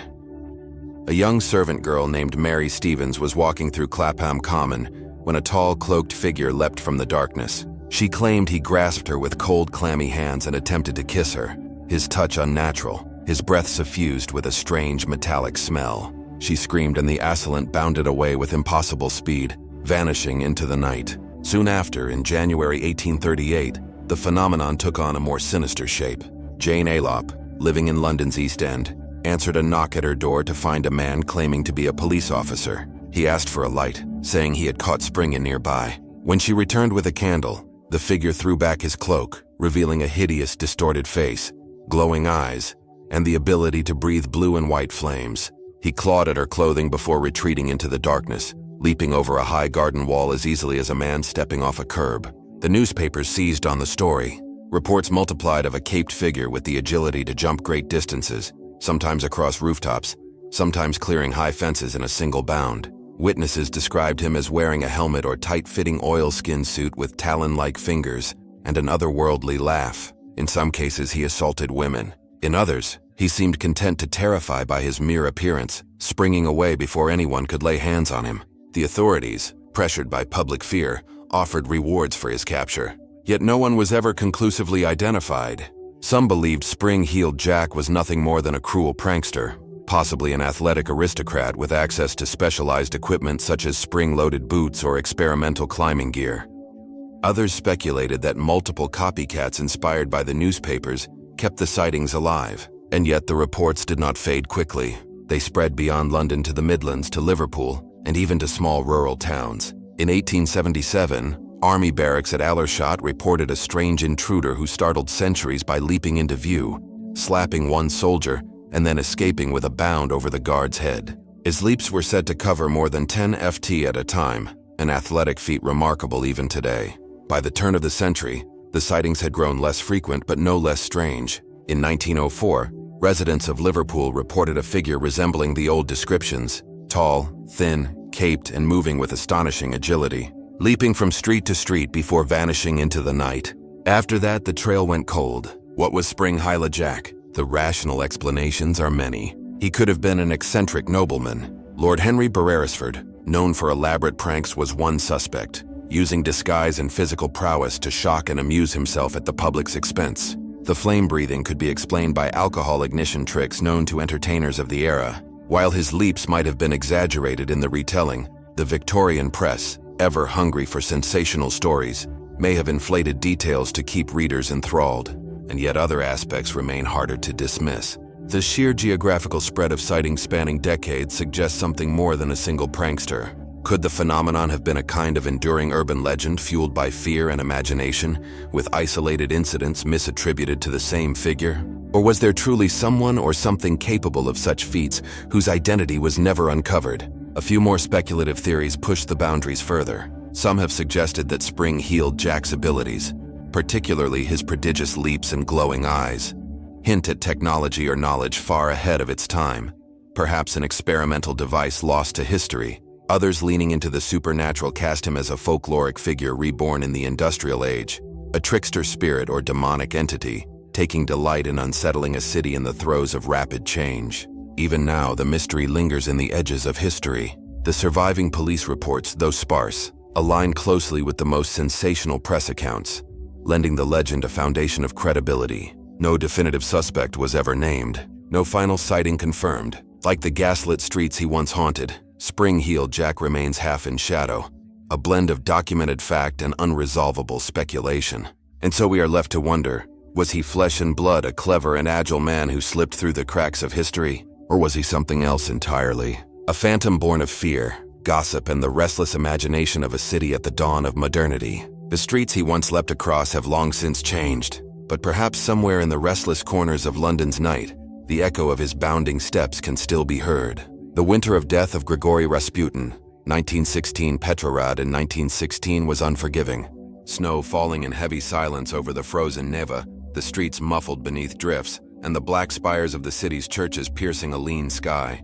It was a city on the brink, frayed by the pressures of war, political intrigue, and famine. Inside the Yusupov Palace, however, the night was alive with a different kind of tension. Candles flickered in polished sconces, their light glinting off gilded moldings. In the basement dining room, a table was set for an unusual guest, Grigory Yefimovich Rasputin. Rasputin was no stranger to controversy. To some, he was a holy man, a mystic healer whose influence over Tsarina Alexandra was tied to his ability to ease the suffering of her hemophiliac son, Alexei.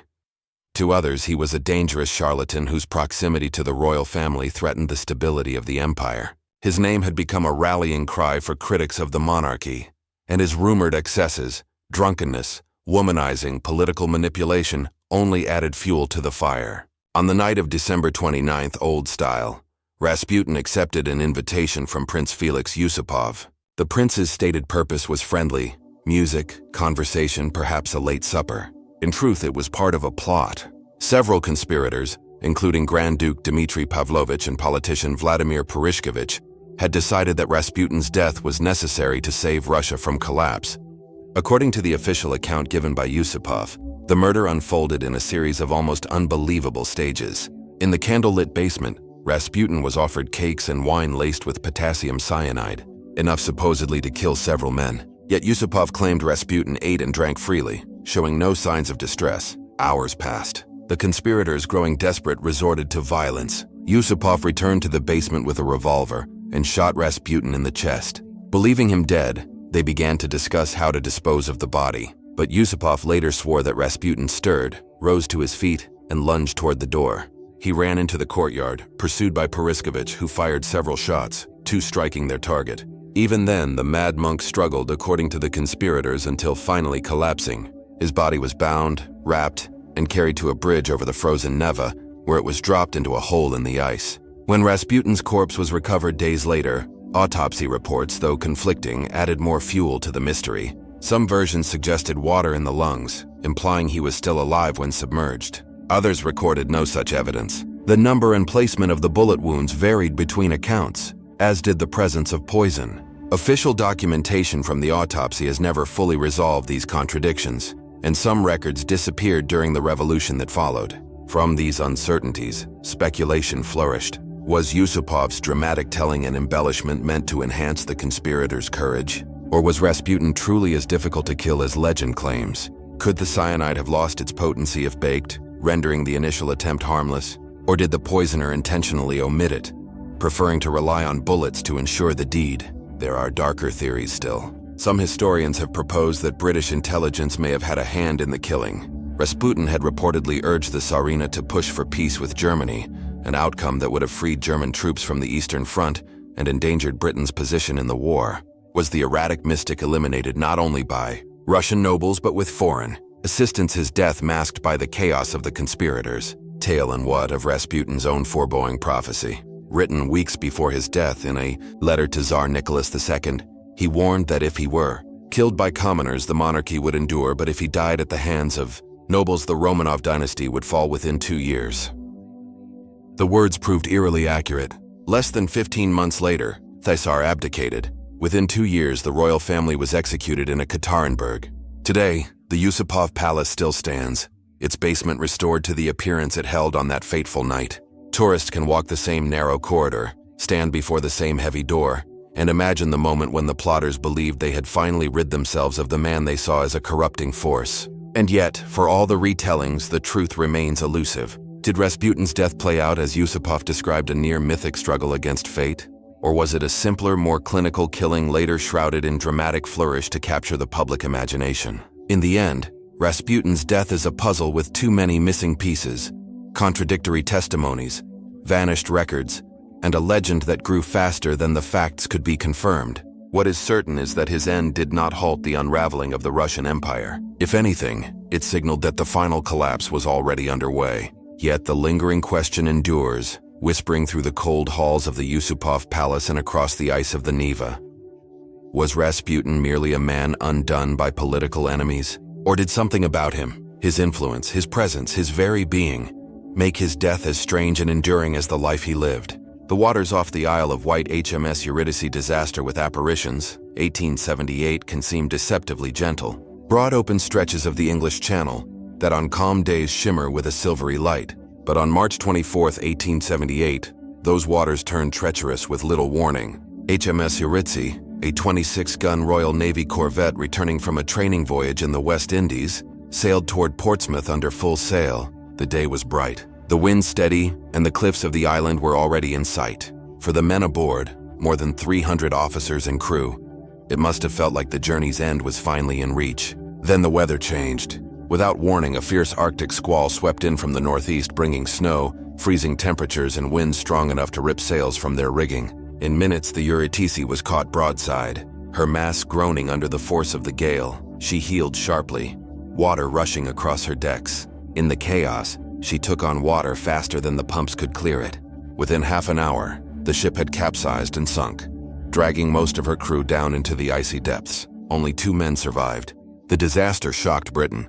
The Eurydice had been a symbol of naval strength and discipline, and her loss so close to home waters felt almost incomprehensible. Salvage operations later raised her hull, revealing the extent of the damage.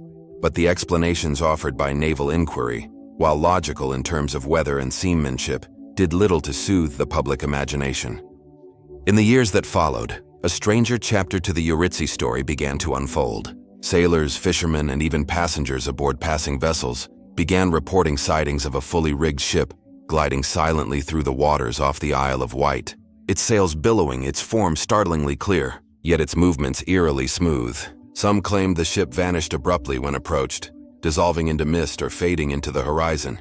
Others swore they saw figures on deck, motionless, pale, and dressed in the uniform of the late 19th century Royal Navy.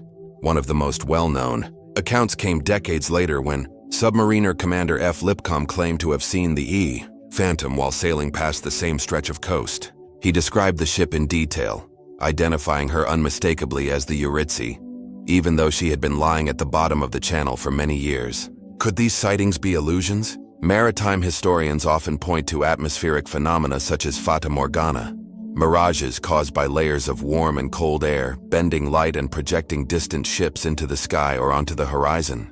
The English Channel, with its variable weather, is no stranger to such effects. A ship far out at sea might appear magnified and displaced, creating the impression of a ghostly vessel hovering just offshore. And yet, The Uritzi reports often contain details inconsistent with known vessels in the area at the time. Witnesses claimed her sail configuration matched that of the Uritzi on the day she was lost. Full canvas unfurled despite the worsening weather, and that the ship appeared startlingly close, sometimes only a few hundred yards away.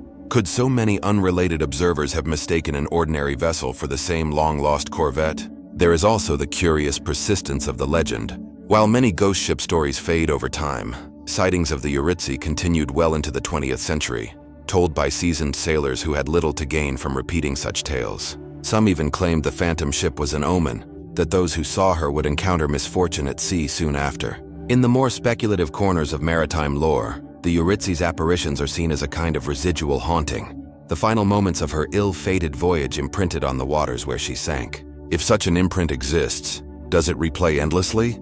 A loop of sail and wind and disaster that can be glimpsed only under the right conditions? Or is the legend itself what endures? A story so embedded in local memory that it colors perception, shaping what people think they see. Standing on the cliffs of the Isle of Wight today, looking out over the shifting waters, it's not difficult to imagine how the mind might conjure the outline of a ship in the interplay of sunlight, mist, and wave.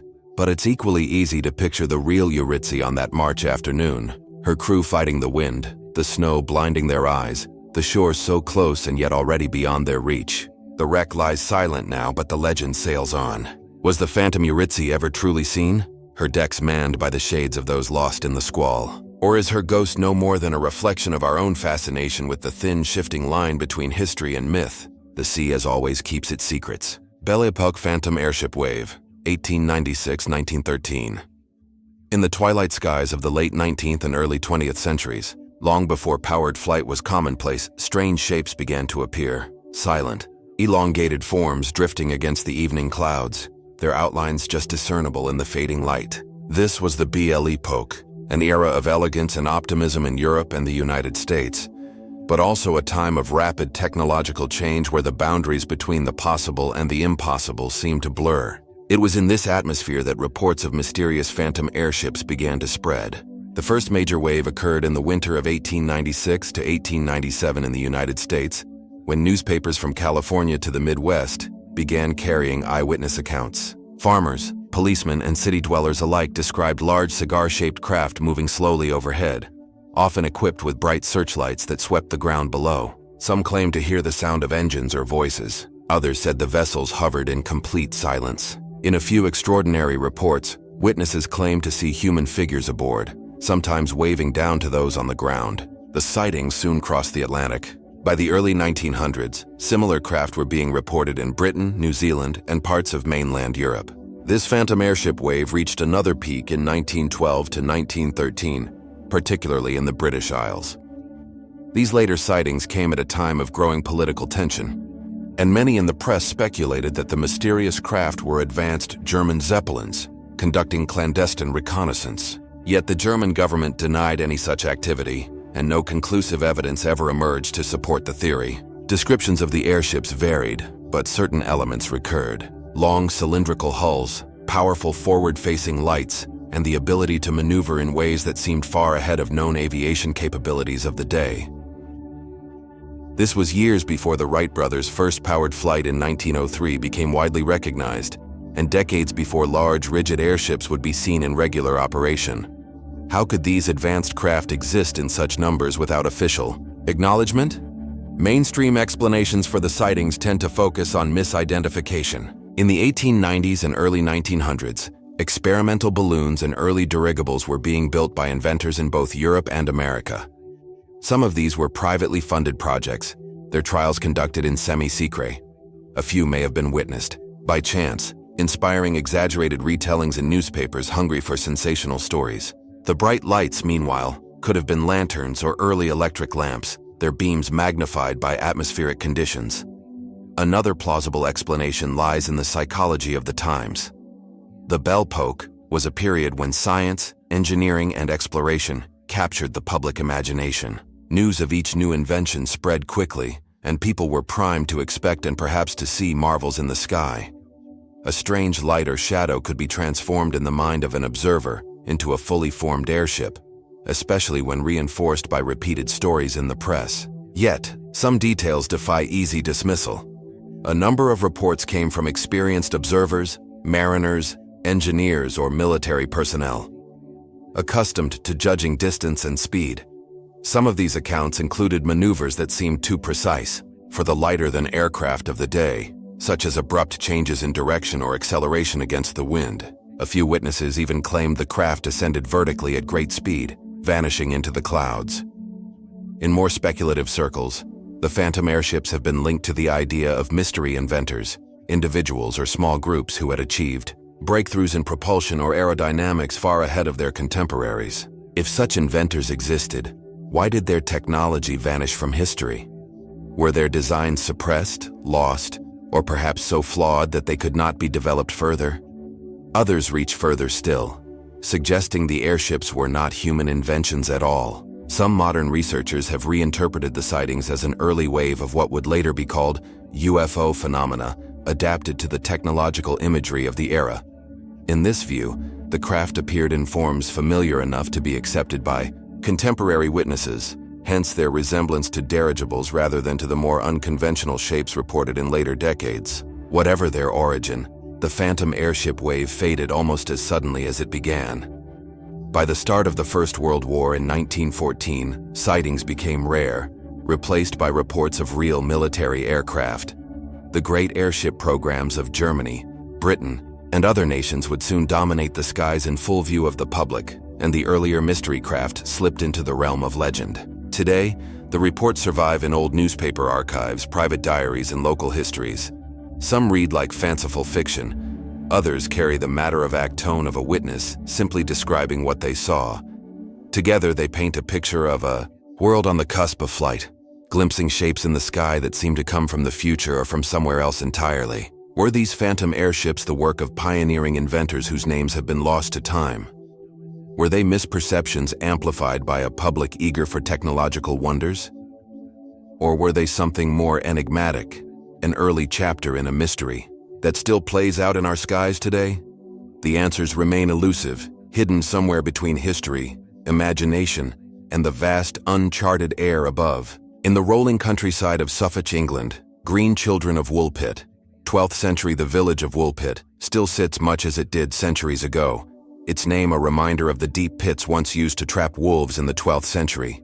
These same pits, set amid open fields and hedge, were the setting for a story that would pass from medieval chronicles into the realm of enduring mystery. One day, according to accounts from the period, villagers working near the pits discovered two children, a boy and a girl, emerging from the earth itself. They appeared disoriented, speaking in a language no one recognized. Their clothing was made from an unfamiliar material woven in a style unseen in the region, and their skin, to the astonishment of all, was a distinct shade of green. Chroniclers such as Ralph of Cagashaw and William of Newburgh recorded what they heard from witnesses. The children refused all food for several days until they were offered raw broad beans, which they ate greedily. Over time, they adapted to the local diet, and as the months passed, the green tint to their skin faded. The boy, however, became sickly and died soon after baptism. The girl survived, grew to adulthood, learned English, and reportedly integrated into local society. It was through her eventual account, filtered through the ears of her questioners, that the strangest details emerged. She claimed she and her brother came from a place where the light was dim, as if perpetual twilight reigned, and where all the people shared their greenish skin tone. She spoke of a land of St. Martin and of hearing a loud noise before finding themselves suddenly by the wolf pits, disoriented and afraid. How to explain such a tale in the context of the 12th century? The most common theory among historians is that the children were Flemish immigrants, orphans displaced during a period of unrest who had wandered into Woolpit from the nearby countryside. Malnutrition or a dietary deficiency such as chlorosis could have temporarily tinted their skin. Their strange clothing and language might simply have been foreign to the local villagers, and the dim land could have been a metaphor for a forested or shaded valley. Yet, this interpretation struggles to account for certain details. The children were reportedly found near deep pits and described as having emerged from the earth. Could they have been hiding in the pits? Or did the villagers exaggerate this image to emphasize their sudden and mysterious appearance? And what of their own story? Did it reflect a literal memory of a place unknown to medieval England? Or was it shaped by the girl's attempts to communicate her past in a new tongue? In more speculative circles, the Green Children of Woolpit have been linked to folklore about hidden worlds and otherworldly visitors. Some see their story as a variant of the fairy abduction motif in which mortals pass between our world and an underground realm. Others have gone further, suggesting the children were survivors of some lost or isolated human community, or even visitors from another world entirely, interpreting their unusual skin color and sudden displacement through the lens of modern extraterrestrial speculation. A more symbolic reading sees the tale as an allegory, preserved in local memory and later written down by chroniclers who blended fact and legend. In this view, the Green Children might never have existed as literal individuals, but instead embodied themes of strangeness, assimilation, and the crossing of cultural boundaries, concerns that would have resonated in a medieval England shaped by Norman conquest, migration, and shifting identities.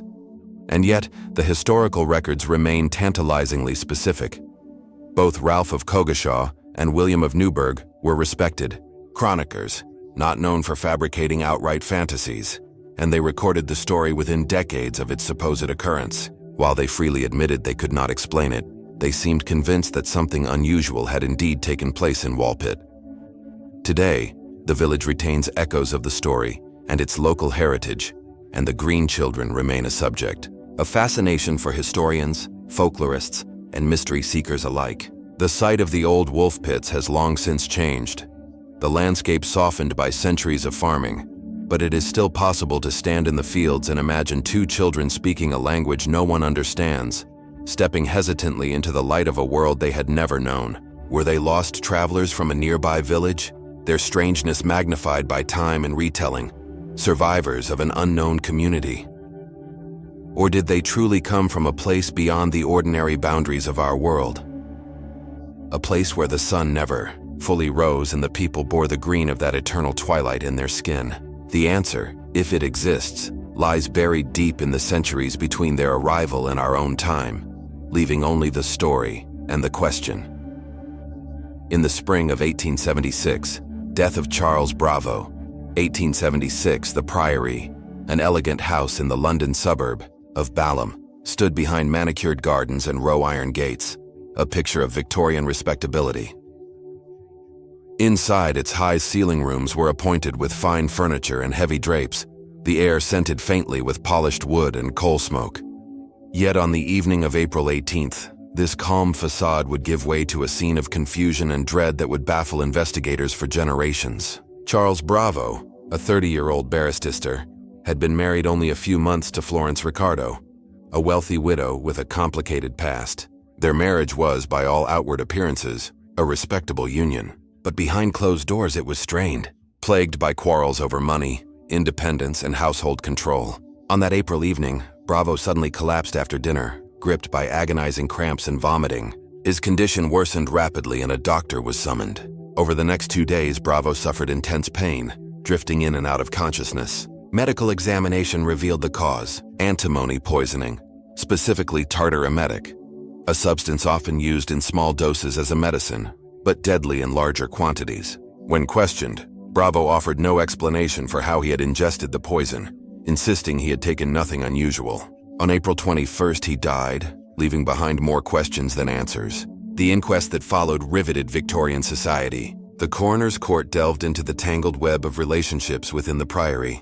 Florence's past became a point of scrutiny. Before marrying Bravo, she had been involved with the much older physician Dr. James Gully, a respected but controversial figure in homeopathic medicine. Their affair, though ended before her marriage, had been scandalous in polite society and was rumored to still cast a shadow over her new life. Then there was the housekeeper, Mrs. Jane Cox, a loyal servant of Florence, who had her own tensions with Bravo. Witnesses testified that relations between master and staff had been sour. Bravo had reportedly threatened to dismiss Mrs. Cox, which could have left her in financial difficulty. The possibilities multiplied. Had Florence, unhappy in her marriage, slipped poison into his drink or medicine? Had Mrs. Cox acted to protect her mistress or out of resentment? Or was Bravo himself the architect of his fate, taking the poison intentionally, perhaps in an impulsive act during a heated argument? The idea of suicide was considered, but many argued it was inconsistent with his behavior. Bravo had a promising legal career, and by some accounts was ambitious and eager to assert control over his new household. The evidence was frustratingly circumstantial. No one had seen the poison administered, and no container or residue was definitively linked to the fatal dose. The inquest jury returned an open verdict, concluding only that Charles Bravo had died from antimony poisoning, but without determining whether it was murder, suicide, or accident. Over time, the case took on the quality of a locked room mystery. 3 main suspects, each with motive and opportunity, yet no proof against any. Historians and criminologists have revisited the events repeatedly. Some argue that Florence, facing the loss of her autonomy in the marriage, and perhaps fearing Bravo's temper, acted in desperation.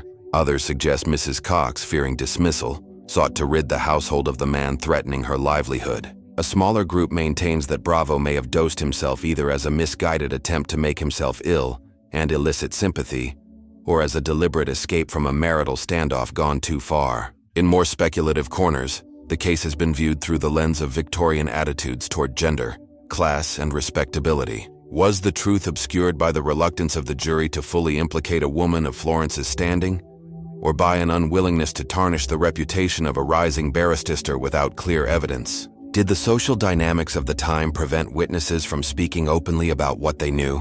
The priory itself no longer stands, but the mystery of its most infamous night persists. The poison that killed Charles Bravo acted swiftly, but the ripples of his death spread slowly, embedding themselves in the annals of unsolved Victorian crime. Standing in Balham today, among the quiet residential streets, it is hard to picture the fevered speculation that once gripped London over this genteel house and its fatal secret. Yet the questions remain as sharp as they were in 1876. Who placed the poison in Bravo's path and why? Or was his end the result of his own hidden choices? The answers are lost to time, but the case endures, a reminder that even in an age obsessed with propriety and order, some truths could slip forever beyond reach. Off the coast of Massachusetts, Sea Serpent of Gloucester, 19th century, where the fishing town of Gloucester looks out over the restless Atlantic. The water stretches to the horizon in a shifting tapestry of blues and grays. In the early 19th century, this harbor was a bustling center of New England's maritime life, its docks crowded with schooners, the air heavy with the smell of salt and drying nets. Yet, in the summer of 1817, it was not the familiar rhythms of the sea that captured the townspeople's attention, but something far stranger. The repeated appearance of a creature unlike any known to science. The first sighting came in August, when a group of fishermen reported seeing a massive undulating form just beyond the harbor. They described it as between 50 and 100 ft in length, its body dark and serpentine, moving through the water with a speed and grace that left them stunned. Most striking of all was the way it seemed to rise and fall in a series of humps, 10, perhaps 12 of them, each breaking the surface in rhythmic sequence. Word spread quickly, and within days more eyewitnesses came forward. Sailors, merchants, even town officials. The reports were remarkably consistent. Many spoke of a horse-shaped head elevated above the water as though the creature were surveying its surroundings. Others noted a pair of small fins near the head and skin that appeared smooth and dark, glistening in the sunlight. Some claimed the serpent moved silently, while others swore they heard a strange hissing or breathing sound. Soon the Gloucester Sea Serpent, as it came to be known, was the subject of fascination throughout New England. Local authorities took the matter seriously enough to form a committee to collect and verify testimonies. Dozens of sworn statements were gathered, creating one of the most detailed historical records of a supposed sea monster. In September of that year, the Lana Society of New England dispatched members to investigate, taking down accounts and producing sketches based on descriptions. These images depicted a long, sinuous body, somewhat like a giant snake, but with a head reminiscent of a turtle or horse. Mainstream explanations began to circulate. Some naturalists suggested the creature might have been a giant species of eel, enlarged by the imagination of startled fishermen. Others posited it could have been a school of porpoises, or large fish swimming in formation, creating the illusion of a single segmented body. There was even the theory of a massive oarfish known to grow over 30 ft long, though few had been seen in these waters, and none matched the head and movement patterns described. Yet, the sightings continued into the following year, with some claiming the creature had been spotted further along the coast. Then came the twist. A smaller, younger version of the serpent was allegedly captured in the harbor and sent to Boston for study. According to the reports, it was about 3 ft long with an elongated body and snake-like movement. The Linnean Society examined the specimen and concluded it was a species new to science, naming it Scolophus atlanticus. But this classification was short-lived. Later analysis determined it was nothing more than a common black snake adapted to swimming in saltwater. If the baby serpent was nothing unusual, what of the larger creature? Was the entire episode a case of mass misidentification, with excitement and rumor feeding into collective belief? Or could it have been a genuine encounter with an as-yet unidentified marine animal that simply vanished from the region? The sheer number of credible witnesses, many of them seasoned mariners accustomed to identifying sea life, makes the story difficult to dismiss outright. More speculative theories emerged in the decades that followed. Some writers suggested the Gloucester sea serpent could have been a surviving member of a prehistoric species, perhaps a plesiosaur or basilosaur, lingering in the depths of the Atlantic since the Age of Giants. Others proposed that it might have been an unusually large and ancient specimen of a known species grown to impossible proportions. A few even hinted at the possibility of an unknown migratory creature passing through the North Atlantic only once in a human lifetime. There were also whispers of something stranger still, that the serpent was not of this world, but a visitor from realms beyond human comprehension, an idea popular in the later 19th century, when maritime folklore often blurred the line between fact and myth. Such notions were dismissed by scientists of the time, but they persisted in popular retellings fed by the inherent mystery of the sea. By the late 1800s, sightings of the Gloucester sea serpent had dwindled, and the story gradually faded from public attention. Yet every so often, reports of large unidentified creatures in the waters off New England would rekindle old debates. Was it the same serpent returning after years of absence, or just the echo of a legend that refused to die? Today, the Gloucester sea serpent exists somewhere between history and folklore, anchored by the unusually thorough documentation of the 1817 sightings. The affidavit, sketches, and official records remain preserved, a tangible reminder that this was not merely a fireside tale, but an event that gripped an entire community. Standing on the harbor's edge now, the Atlantic stretches endlessly, its surface concealing more than it reveals. The waves roll in as they did 2 centuries ago, indifferent to the questions of those who watch from shore. Was the sea serpent a creature science has yet to name, or the product of human perception shaped by hope, fear, and wonder? The water keeps its secrets well, and perhaps somewhere beneath the swells, the truth still moves, silent, unseen, waiting for another summer when it will rise once more to the surface. In the bustling streets of late 18th Tarare mystery, 18th century France, amid the scent of fresh bread from corner bakeries and the calls of market vendors, there moved a man whose very existence would defy medical understanding for centuries. His name was Terror, a thin, sallow figure with sunken eyes and a restless energy known to locals not for his wit or his craft, but for an appetite so vast, so unrelenting that it seemed to consume the man himself. Witnesses described him as having an unremarkable build,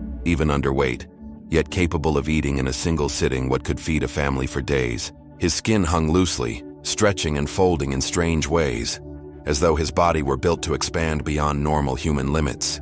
His lips were wide, his mouth able to open to an unnatural degree, revealing stained teeth and a cavernous throat. When not eating, his skin reportedly radiated heat, and his odor, an unbearable stench, clung to him as if his body itself was smoldering from the inside. The accounts began in rural France, where the young Terror allegedly devoured entire baskets of apples, live animals, and whatever scraps he could scavenge. His hunger was insatiable. He could never feel full. As a teenager, he left home, drifting from town to town, earning coins in taverns and public squares by performing his grotesque skill, swallowing objects whole, stones, corks, even live cats and snakes, then regurgitating them, often to the horrified amusement of onlookers. By his early 20s, Tar's unusual condition caught the attention of the French military. It was the height of the Revolutionary Wars, and France needed creative solutions for espionage. In a move that seemed almost absurd, the army employed Terrari as a courier, believing his ability to swallow and later retrieve documents could serve in smuggling intelligence past enemy lines. Encoded messages were sealed in wooden boxes, swallowed and carried within his stomach until recovery. It was a plan both daring and strange, but it faltered quickly. On one mission into Prussian territory, Terrari was captured and beaten. Though he eventually revealed his purpose under torture, the enemy, apparently too perplexed to execute him, released him. His usefulness to the military ended, but his legend had only just begun. From there, Tarar's story takes a darker turn. He entered the care of military surgeons who sought to study his condition.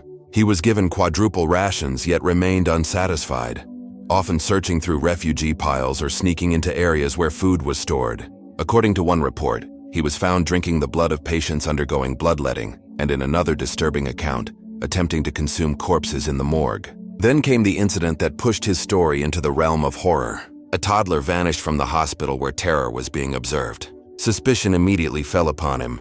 No proof was ever found, no remains, no confession. But the accusations were enough for him to be expelled. His later years were spent wandering once more, reportedly still plagued by the hunger that had defined his life. Terror's death came in 1798 from tuberculosis. Those who performed the autopsy were astonished. His body was found to have an abnormally large stomach, stretching from under his ribs to nearly his pelvis. His internal organs were described as misshapen, coated in ulcers, and his esophagus so wide that one could see directly into his stomach cavity.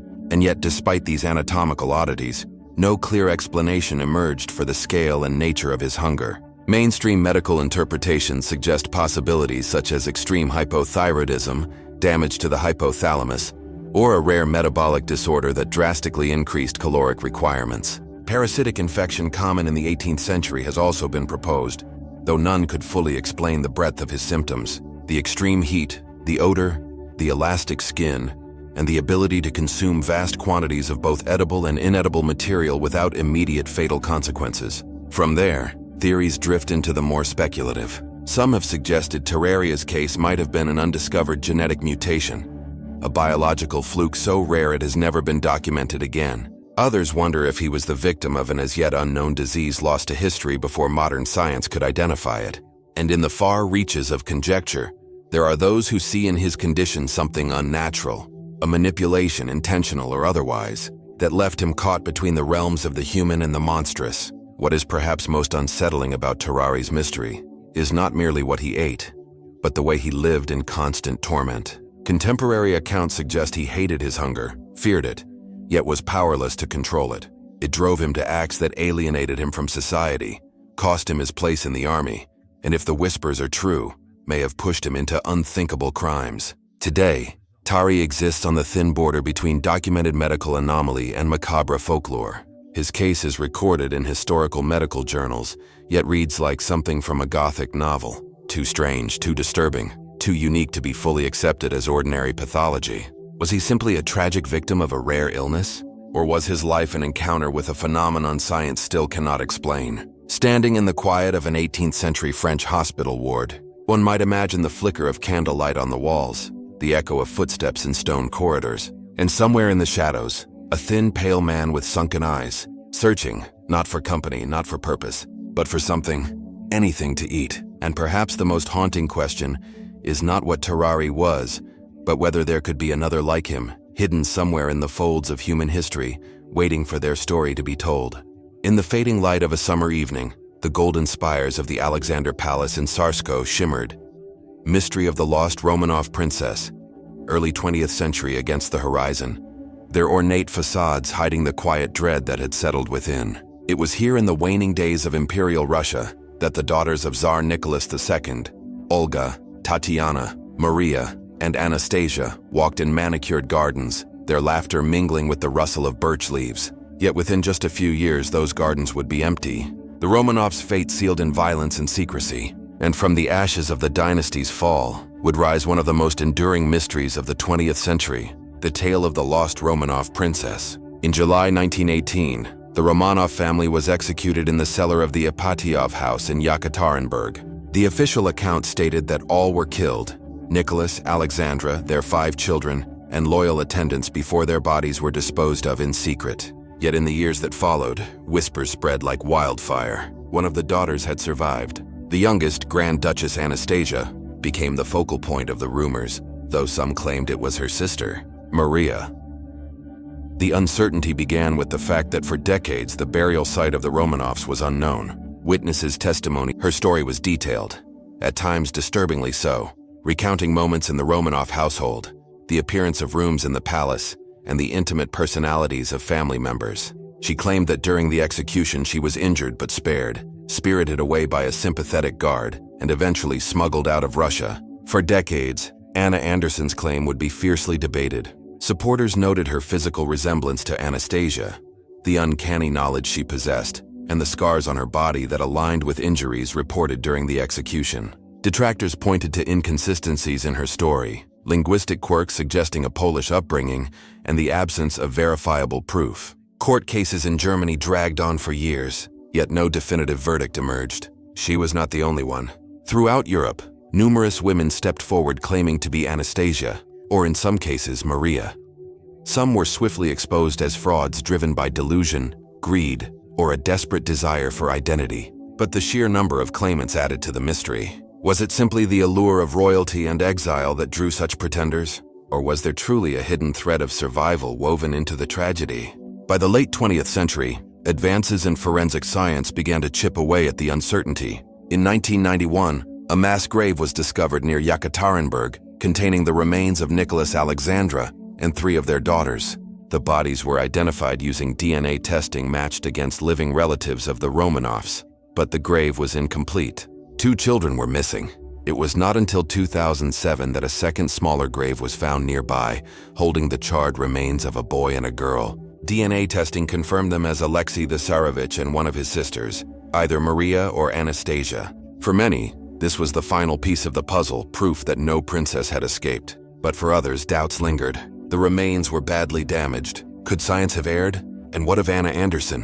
In 1994, years after her death, DNA testing on preserved tissue samples revealed no match to the Romanovs, but instead, a genetic link to a Polish factory worker named Franciszka Szankowska. For skeptics, this was decisive. For believers, it was yet another mystery. Could the samples have been contaminated or even switched? Beyond the science lies something harder to measure. The emotional resonance of the story. In a century defined by revolutions, wars, and exiles, the possibility that a young princess escaped a massacre became more than a question of fact.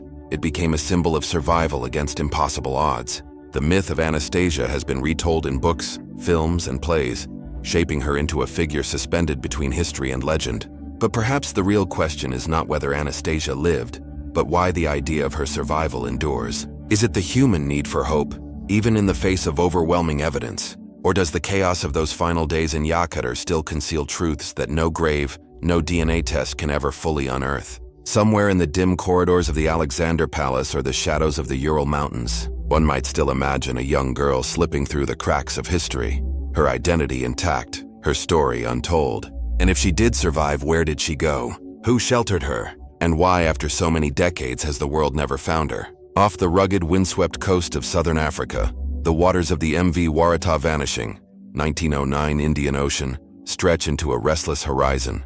The swells here are powerful, unpredictable, and steeped in stories of ships that set sail only to vanish without a trace. It was into these waters in late July 1909 that the MV Waratah embarked on the final leg of her journey, a voyage that would end in one of maritime history's most enduring mysteries. The Waratah was no ordinary vessel. Built in Scotland in 1908 for the Blue Anchor Line, she was considered a modern marvel, part passenger liner, part cargo ship, capable of carrying both luxury travelers and vast shipments of goods. At nearly 500 ft long with elegant cabins, plush dining areas, and the latest navigational equipment of her day, she was promoted as the Titanic of the Southern Seas, though her fate would precede that more famous disaster by 3 years. She departed Durban, South Africa on July 26, 1909, bound for Cape Town with 211 souls on board. For the first day or so, her voyage seemed uneventful. Passengers enjoyed the ship's comforts while crew members managed the cargo holds below. But on July 27th, as she sailed westward, the Waratah was sighted by the steamer Clan McIntyre. The two ships briefly communicated, and the Waratah was reported to be making good progress despite heavy seas. It was the last confirmed sighting. By the time she was due in Cape Town, the Waratah had disappeared entirely. No distress signals were received. No lifeboats were ever found. In the weeks that followed, an extensive search was mounted, combing the waters from Durban to Cape Town. Naval ships, merchant steamers, and even shore patrols scanned the coastlines for wreckage. Nothing surfaced. Not a plank of wood, not a piece of cargo, not a body. The complete absence of physical evidence puzzled investigators. How could such a large and well-equipped ship vanish so utterly? Mainstream theories began to take shape. One suggestion was that the Waretta encountered a sudden massive storm, one of the infamous rogue waves known to form in the Agulhas Current, where warm waters from the north collide with cold southern currents, creating walls of water capable of swallowing ships whole. In such a scenario, the Waretta could have been overwhelmed before any distress call was sent. Another possibility was structural instability. Some crew members from earlier voyages had voiced concerns about her handling, claiming she was top-heavy when fully loaded. If she rolled sharply in rough seas, she might not have recovered, a fatal flaw that could have led to a swift capsizing. But no definitive proof of such a design weakness was ever produced, leaving this explanation in the realm of speculation. Beyond the practical theories, stranger ideas emerged. Some whispered of a freak underwater volcanic eruption along the seafloor, sending a sudden violent surge upward to engulf the ship. Others, taking note of the complete lack of debris, speculated about the Waretta slipping into an uncharted oceanic trench, vanishing into depths unreachable by the salvage technology of the time. Over the decades, the mystery has only deepened. Numerous search expeditions, some as late as the 21st century, have scoured the seabed using sonar and submersibles. Each mission has ended in frustration. The vastness of the ocean, combined with the shifting sands and strong currents along the continental shelf, has left investigators with more questions than answers. The human side of the story adds its own layer of intrigue. Families of the passengers left with no remains to bury held on to hope for years that the war had somehow survived. Perhaps drifting to a remote island or being rescued by an uncontacted vessel. Rumors occasionally surfaced. Unverified sightings of a large unidentified steamer in distant waters, but none could be linked conclusively to the Waretta. In time, the ship's fate became a part of local lore along the South African coast. Fisher spoke of ghostly silhouettes appearing on the horizon in bad weather, resembling the profile of the war, only to vanish into mist. Some sailors even claimed to have seen her lights at night, drifting silently before fading into darkness. A spectral warning to those who dared the Agulhas Current. Modern historians and oceanographers continue to study the case, mapping possible wreck sites and reconstructing her final route. Yet with no wreckage discovered, the Waretta remains more than a shipwreck story.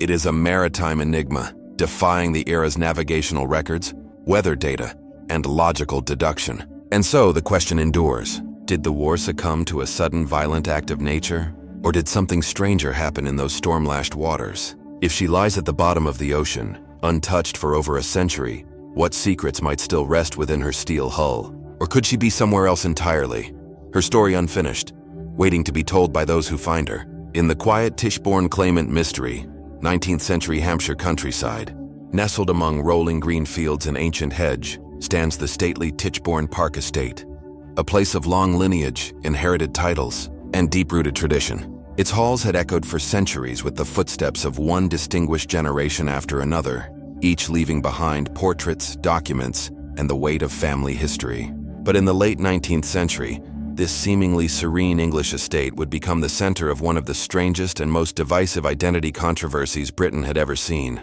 A mystery that blurred the lines between fact, deception, and the fragile nature of truth itself. The story began decades earlier in the 1820s with the birth of Roger Tichborne, heir to the baronets. Raised partly in France, Roger was a shy, thin, and somewhat delicate young man, nothing like the imposing figure he would later be claimed to have become.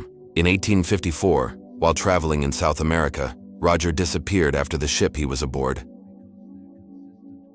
The Bella vanished off the coast of Brazil. All hands were presumed lost. His grieving mother, however, refused to accept his death. Clinging to the faint hope that her son had survived, she placed advertisements in newspapers across the globe, offering a reward for information. Years passed. Then in 1866, a remarkable letter arrived from Australia. A man living in Wagga Wagga going by the name Thomas Castro claimed to be Roger Tichborne, miraculously saved from the Bella's wreck. He alleged that after being rescued by a passing vessel, he had wandered the colonies working as a butcher until hearing of the search for him. When he eventually traveled to England, the reaction was electric. Roger's mother, Lady Tichborne, met him and, despite his markedly different appearance, accepted him without hesitation as her long-lost son. But others in the family were deeply skeptical. The new Roger was much heavier than the slender young man who had disappeared, spoke English with an Australian accent, and seemed to have forgotten much of his aristocratic education. His manners were coarse, his knowledge of the family estate incomplete. Yet his confidence and ability to recall certain obscure details convinced some that he might, in fact, be the rightful heir. The situation spiraled into one of the longest and most sensational legal battles of the Victorian era. Supporters known as Titchburites rallied around the claimant, believing they were defending a wronged man against the snobbery and prejudice of the aristocracy. Opponents painted him as an audacious impostor, attempting to defraud one of England's oldest families. The courts were flooded with conflicting testimonies. Witnesses from Australia identified him as Arthur Orton, the son of a Wapping butcher who had immigrated years earlier. They described a man with a rough working-class background known for tall tales and quick talk. Others swore he was indeed Roger Tichborne, citing small physical features, scars, birthmarks that seemed to match. How could both be true? Mainstream explanations focused on mistaken identity. Memory is fragile, and after more than a decade apart, it was argued that a grieving mother might see what she desperately wished to see. The human tendency to fill in gaps, to believe in a narrative of survival, could account for Lady Tichborne's acceptance of the man before her. Yet other aspects resisted easy explanation. The claimant seemed to know intimate details about Roger's life, pet names, certain French phrases from his youth, the layout of specific rooms in the estate that would be difficult for an outsider to learn without access to private family records. Were these facts leaked to him, or did they suggest a genuine connection? More speculative theories flourished in pamphlets, taverns, and newspapers. Some argued that the man might have been a distant relative, blending fragments of truth and fabrication to build his case. Others whispered about a hidden scandal. Perhaps the family knew he was Roger, but could not publicly acknowledge him because of disgrace or some other matter best left buried. After years of litigation, the case ended in the claimant's conviction for perjury in 1874. He was declared to be Arthur Orton and sentenced to 14 years in prison. To official history, the mystery was solved.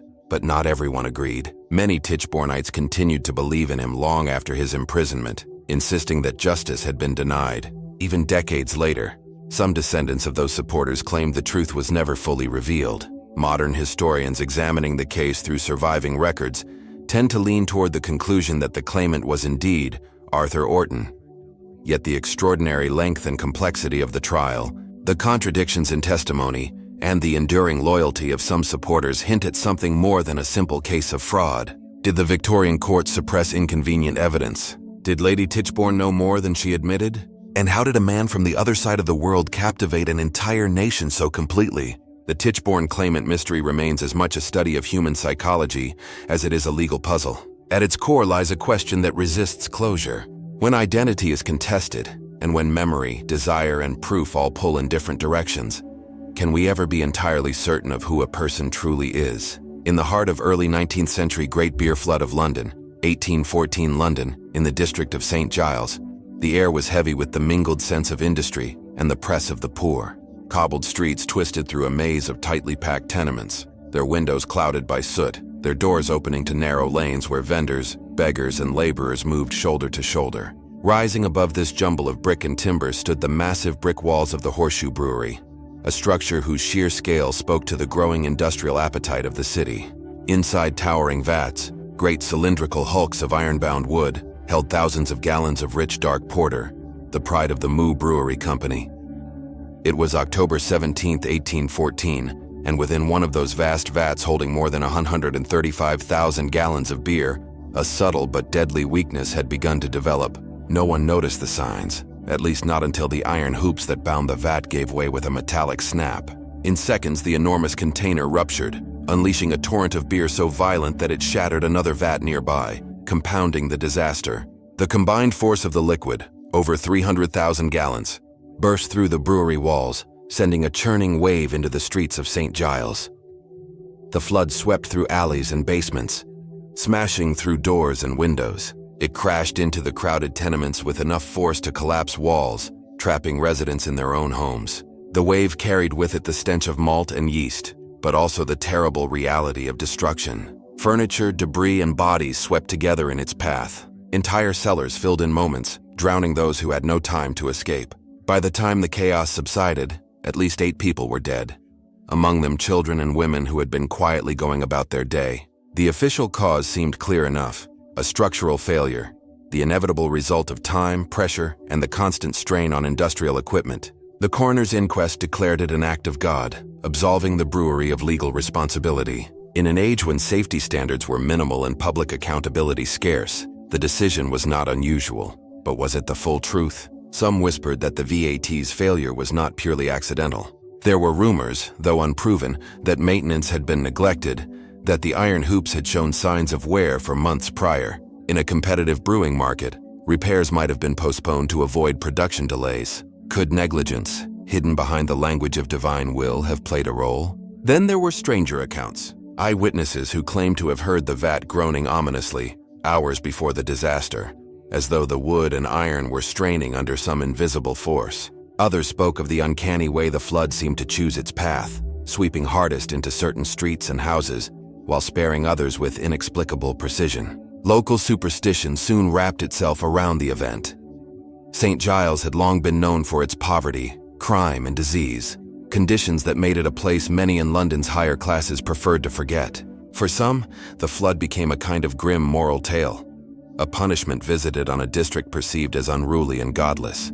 Others, particularly among the poor themselves, saw it differently, a cruel act of fate that struck without warning, made all the more bitter because it came not from fire or storm, but from something as mundane and human-made as beer. Theories flourished in the taverns and newspapers. Some suggested sabotage, perhaps by a rival brewery eager to tarnish the Muse name. The idea seemed far-fetched, yet the sheer force required to rupture such a vat made some wonder if it could have happened without deliberate interference. There were even claims that the vats themselves were cursed, tied to older brewery buildings that had once stood on the site.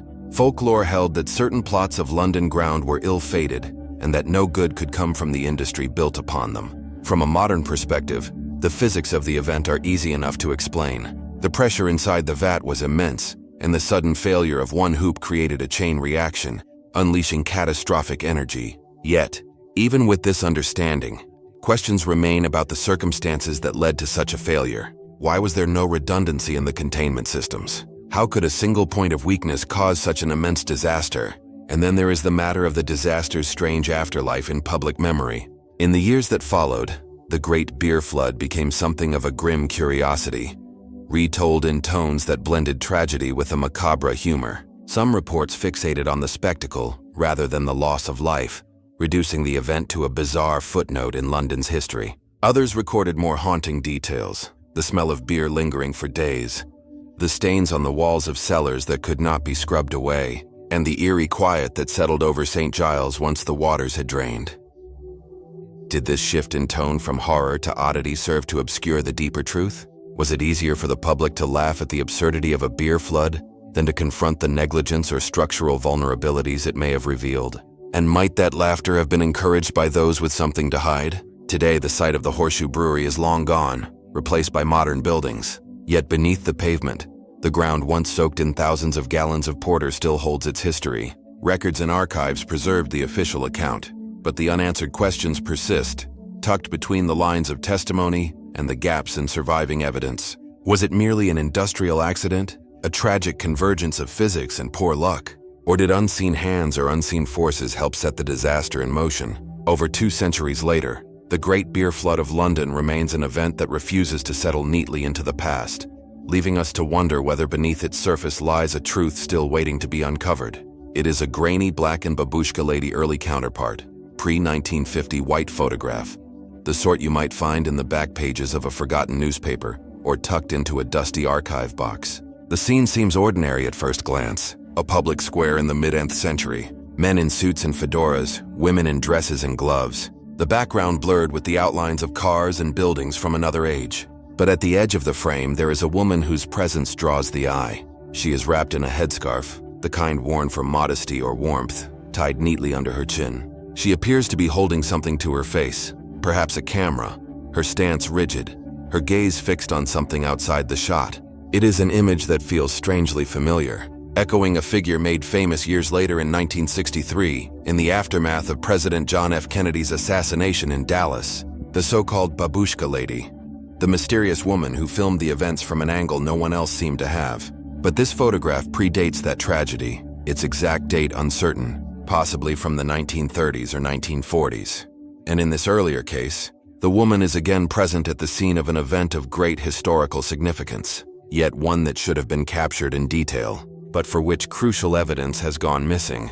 Historians have traced several such appearances of scarf-wrapped women in critical moments before 1950. In each, the woman, or perhaps different women with an eerily similar look, stand slightly apart from the crowd. Camera in hand, her identity unknown, her purpose unclear. One such sighting was allegedly recorded in photographs from the 1937 Hindenburg disaster in New Jersey. Another was linked to blurred footage from the 1939 New York World's Fair, where a headscarfed woman appears in the background just minutes before a small but suspicious explosion rocked the British pavilion. In each case, official investigations make no mention of her, and no one ever comes forward to say they knew who she was. Could this be mere coincidence? Skeptics argue that the headscarf was a common fashion choice, worn by countless women across decades and continents. The fact that a few were photographed with cameras at major public events could simply reflect the growing popularity of portable photography in the early 20th century. Yet others note something unsettling. In each documented case, her position in the crowd is uncannily strategic, close enough to capture key details, yet just far enough to avoid being part of the central action. The possibility of an intelligence connection inevitably surfaces. The years before and during the Second World War were rife with espionage. Women were frequently employed as couriers, informants, and undercover operatives precisely because they could blend more easily into public settings. Could the so-called early babushka have been a spy photographing targets, testing camera equipment, or recording crowd movements for agencies we now know only through declassified fragments? If so, who did she work for? British intelligence, the Soviets, the Americans, or perhaps a private network of agents whose affiliations are still obscured by time? More speculative minds take the mystery further. The striking resemblance between the woman in these early images and the later babushka lady of 1963 has fueled theories of deliberate continuity, or even something far stranger. Could they be the same person operating decades apart, somehow unchanged in age? A trick of perception, perhaps, or the human mind's tendency to see patterns where none exist? And yet, the idea has led some to fold the mystery into the realm of alleged time travel experiments, secret government projects, and fringe accounts of individuals appearing at key moments in history to record or observe. The visual evidence, while compelling, is maddeningly incomplete. Photographs are cropped, blurred, or too distant to provide detail. The supposed film reels attributed to her have never surfaced, or if they once existed, may have been confiscated or destroyed. In some cases, witnesses described seeing a woman with a scarf taking photographs, only for those images never to appear in the public record. The parallel to the later Dallas incident is difficult to ignore, but perhaps the most haunting aspect is not her appearance, but her disappearance. In every instance, after the moment is captured, she vanishes from the scene with no trace, no police interviews, no media follow-ups, no personal testimonies. If she was indeed a bystander, why leave no footprint in the historical record? And if she was something more, then how extensive must her resources or her protection have been to remain invisible for so long? There is also the question of motive. If these were merely personal photographs, where are they now? In an attic box in a family home? Locked in a government archive stamped with classification codes? Or were they sent somewhere else entirely, perhaps never intended for public eyes? Some researchers have attempted to reconstruct her possible route through history. They point to a woman matching her description in a 1945 photograph taken in Berlin, just days before the city fell to Allied forces. In the image, she appears again at a distance, camera poised amid the rubble and chaos. Others claim she can be found in rare footage from a 1948 political rally in Eastern Europe.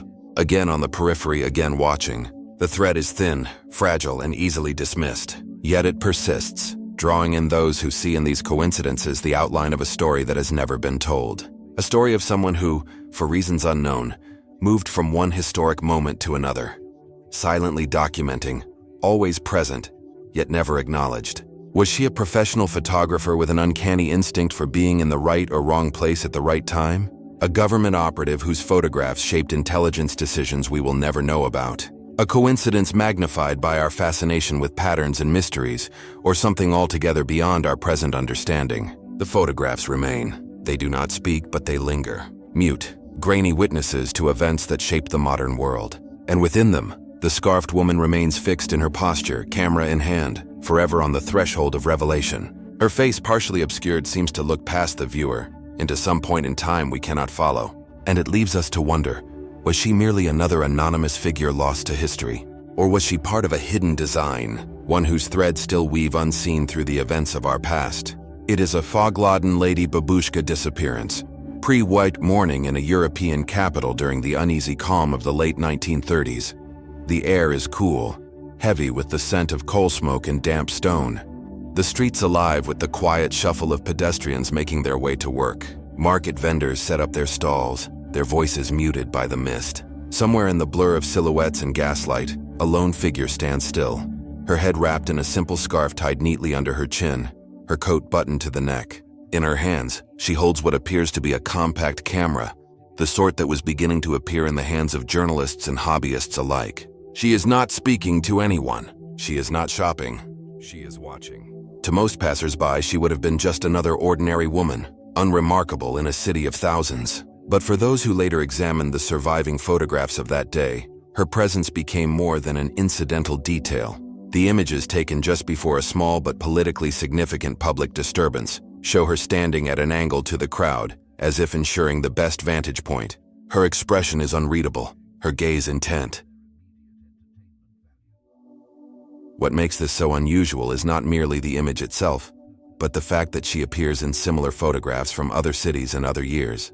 Berlin in 1936, Prague in 1938, even as far as London in the early months of 1939.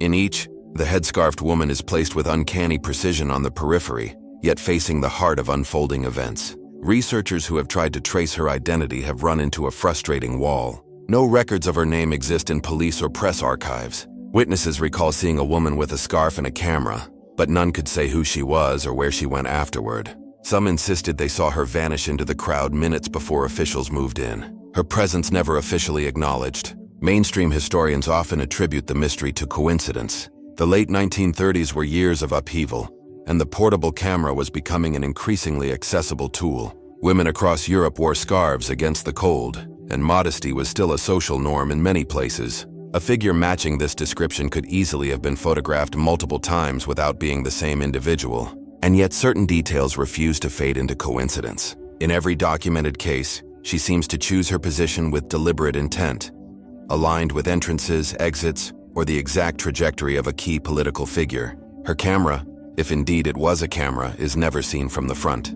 The images always catch her mid-gesture, hands raised as though she is either filming or photographing. None of her alleged photographs have ever surfaced. This has led to theories of intelligence work. The late 1930s were a golden era for espionage, with networks of spies and informants operating under the cover of ordinary civilian life. Could she have been an operative for an agency preparing for the war everyone sensed was coming? The Soviet NKVD, the British SIS, the German Oberr, all were active and all employed women in covert roles. The anonymity of a scarf-wrapped civilian would have been ideal cover for close-range surveillance. More speculative voices suggest something even stranger. The repeated resemblance of this woman to later better documented babushka figures, most famously in Dallas 1963, has encouraged theories of a continuous decades-spanning presence. How could the same face, the same posture, the same choice of attire appear across such widely separated moments in history? Was it simply the persistence of a common look? Or is there a thread running through these appearances that has yet to be uncovered? The photographs themselves raise further questions. Some are clear enough to confirm that the woman, if the same in all instances, would have aged very little over the span of several years. Others are grainy, leaving her features open to interpretation. Critics argue this is a classic example of pareidolia, the human tendency to see patterns, even identities in unrelated images. But the placement, the timing, the vanishing act after each event, it keeps the mystery alive. Her disappearance when it came was as silent as her appearances had been after the outbreak of World War II. No photographs or reports of her have surfaced, at least none that have been publicly acknowledged. If she had been an operative, perhaps she was recalled, reassigned, or eliminated. If she had been a civilian, perhaps she simply changed her appearance, abandoned the camera, and returned to anonymity. But if she was part of something more extraordinary, her absence might not signify an ending at all, only a shift to places and times we have yet to examine. One final fragment adds to the intrigue, a handwritten note found in the belongings of a deceased photojournalist in the 1970s. It contained a list of locations and dates, many corresponding to known sightings of the scarfed woman. Beside the last entry, Warsaw, August 1939, were two words she knew. The note was unsigned, The journalist had never published any work mentioning her. What did she know? Who was she? Was she documenting history, shaping it, or merely observing from the shadows for reasons we can only guess at? The foggy streets of pre-war Europe have long since cleared, and the photographs have yellowed with age. Yet the image of the Lady Babushka endures, silent, unclaimed, inexplicably present at moments of great consequence, and gone before anyone thought to ask her name. And perhaps that is why her story still lingers. Because somewhere in the blur of our collective memory, there remains the sense that her gaze was not upon the events unfolding before her, but upon something else entirely, something beyond our reach. Far out in the warm turquoise waters of the Gulf of Mexico, Bermeja Island vanishing. 16th–19th centuries, sunlight shimmers over the gentle swell of the sea. Here, somewhere between the Yucatan Peninsula and the open ocean, there was once said to be a small rocky island, Bermeja. Its name first appeared in 16th century Spanish maritime charts marked as a modest outcrop with reddish tones, perhaps from the hue of its rocks, or the algae that clung to its shores. Sailors of the era described it as a barren but useful landmark, a fixed point in an otherwise vast and uniform expanse of water. The earliest known mention comes from maps commissioned by the Spanish crown, where Bermeja is placed in clear, deliberate strokes, its position seemingly as certain as any other feature of the Gulf. Over the next 3 centuries, the island continued to appear in nautical charts mentioned in logs and copied from one mapmaker's hand to another. It was never depicted as large, just a speck, but a real one, a place navigators could rely on. And then sometime in the 19th century, Bermeja began to slip from view. Reports of it became less frequent. By the late 20th century, when modern hydrographic surveys scoured the Gulf, the island was nowhere to be found. Its coordinates led only to open sea. No shallow reef, no submerged volcanic rise, just depths of blue water that gave no hint an island had ever been there. This absence prompted the first question. Had Bermeja ever existed at all? One school of thought points to cartographic error. In the age before precise instruments, maps were often compiled from second-hand reports and rough bearings taken at sea. A rock formation glimpsed in poor weather, or even a mirage on the horizon could be logged as real and perpetuated for centuries through repetition. Could Bermeja have been nothing more than a mistake copied from map to map until it became real on paper? Yet this explanation has its weaknesses. Some accounts describe sailors actually setting foot on the island, using it as a landmark or a reference point during long voyages. A handful of early descriptions even note its red-tinged stone, details that feel oddly specific for a mere phantom. Another possibility is that Bermeja did exist, but was erased by natural forces. Islands can and do vanish, washed away by hurricanes, swallowed by rising seas, or subsiding into the ocean due to geological instability. The Gulf of Mexico is not without its storms, and over centuries, erosion could have reduced a small rocky to nothing. But would such a process leave no trace? No shoals, no underwater plateau? When Mexican researchers conducted sonar scans of the supposed location in the late 1990s, they found nothing to suggest even a drowned island. It is here that the mystery begins to edge into more speculative territory. Some theories suggest human intervention. Bermeja's coordinates once lay within an area of significant economic interest, waters rich in fish, oil, and natural gas. Could the island have been deliberately removed from official records to alter territorial claims? Modern maritime boundaries in the Gulf are complex, shaped by treaties and exclusive economic zones. If an island marked on centuries of maps were proven to exist, it could shift the lines dramatically, granting one nation access to valuable resources. The idea is provocative. A centuries-old speck of land influencing 20th century geopolitics. There are darker conjectures still. A few researchers have whispered about the possibility that Bermeja was destroyed, its rock blasted apart and sunk, though such an act would require extraordinary effort and motive. No evidence has been found to support this. Yet the notion lingers in part because of a curious coincidence. Just as interest in the island resurfaced in the late 1990s and surveys sought to confirm its existence, it was declared gone forever. The emotional pull of the mystery lies not only in Bermeja's disappearance, but in its stubborn trace on history. Old maps preserved in archives in Spain and Mexico still show it clearly marked a silent challenge to the empty ocean where it should be. The ink insists on its reality. The sea does not. Some island disappearances can be solved with geology, with tides and storms, with human forgetfulness, but Bermeja's vanishing remains oddly resistant to such closure. If it was a seagrafer's mistake, Why did the error persist for so long without correction? If it was real, why has the ocean erased it so completely? And if forces, natural or human, conspired to remove it, what was at stake that warranted its erasure? Today, ships pass over its supposed location without knowing they are crossing the coordinates of an enigma. Fishermen cast their nets into waters once charted as solid ground. And in quiet corners of maritime history, Bermea's name survives. An island that may never have existed, or one that was lost for reasons we are not meant to uncover. Perhaps the truth is still out there waiting in some overlooked logbook in the account of a long-dead sailor, or in the archives of powers who once found it useful to forget. Until then, Bermea exists only in the tension between map and memory, a place that might have been and might yet be if only we knew where Great Molasses Flood, 1919, to look. On a bitterly cold January afternoon in 1919, the streets of Boston's North End were alive with the sharp metallic scent of winter air. Cobbled lanes wound between brick buildings, their walls worn smooth by decades of salt-laden breezes off the harbor. Looming over this tightly knit neighborhood stood a hulking cylindrical structure, a massive steel storage tank 50 feet high and nearly as wide, filled to the brim with more than 2 million gallons of thick, dark molasses. The tank was owned by the United States Industrial Alcohol Company, and in the winter light it appeared almost black, an ominous silhouette against the pale sky.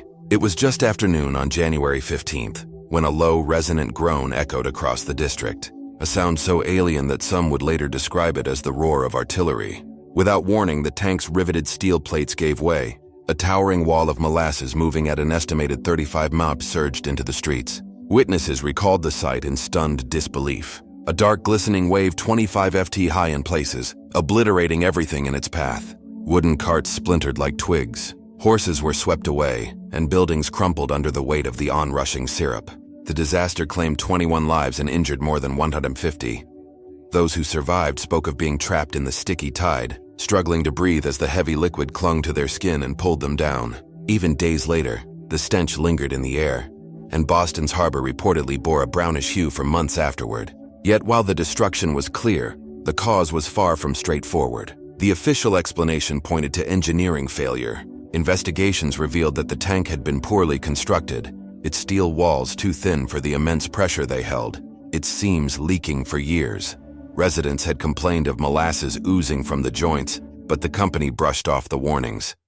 In the bitter cold of January, some theorized that a sudden, unseasonable warm spell caused the fermenting molasses to expand, placing unbearable strain on the already compromised structure. But here, the story begins to branch into stranger territory. The molasses had been delivered only days before, shipped from warmer climates where it had been stored in heat.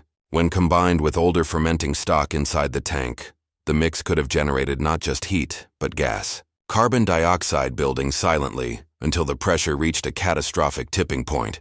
Could the Great Molasses Flood have been in part a chemical explosion? Some have speculated further.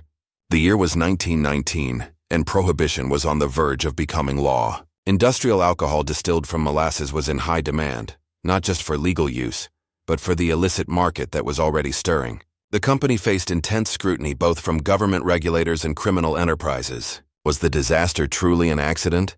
Or could it have been sabotage, an act of vengeance, or a calculated move to destroy evidence of improper dealings? This theory, while fringe, is not entirely without precedent. The early 20th century saw numerous acts of industrial sabotage, often tied to labor unrest or political extremism. In the years just prior, anarchist bombings had targeted factories, politicians, and financiers. Some residents whispered that the tank's destruction was no mechanical failure at all, but a deliberate attack masked as misfortune.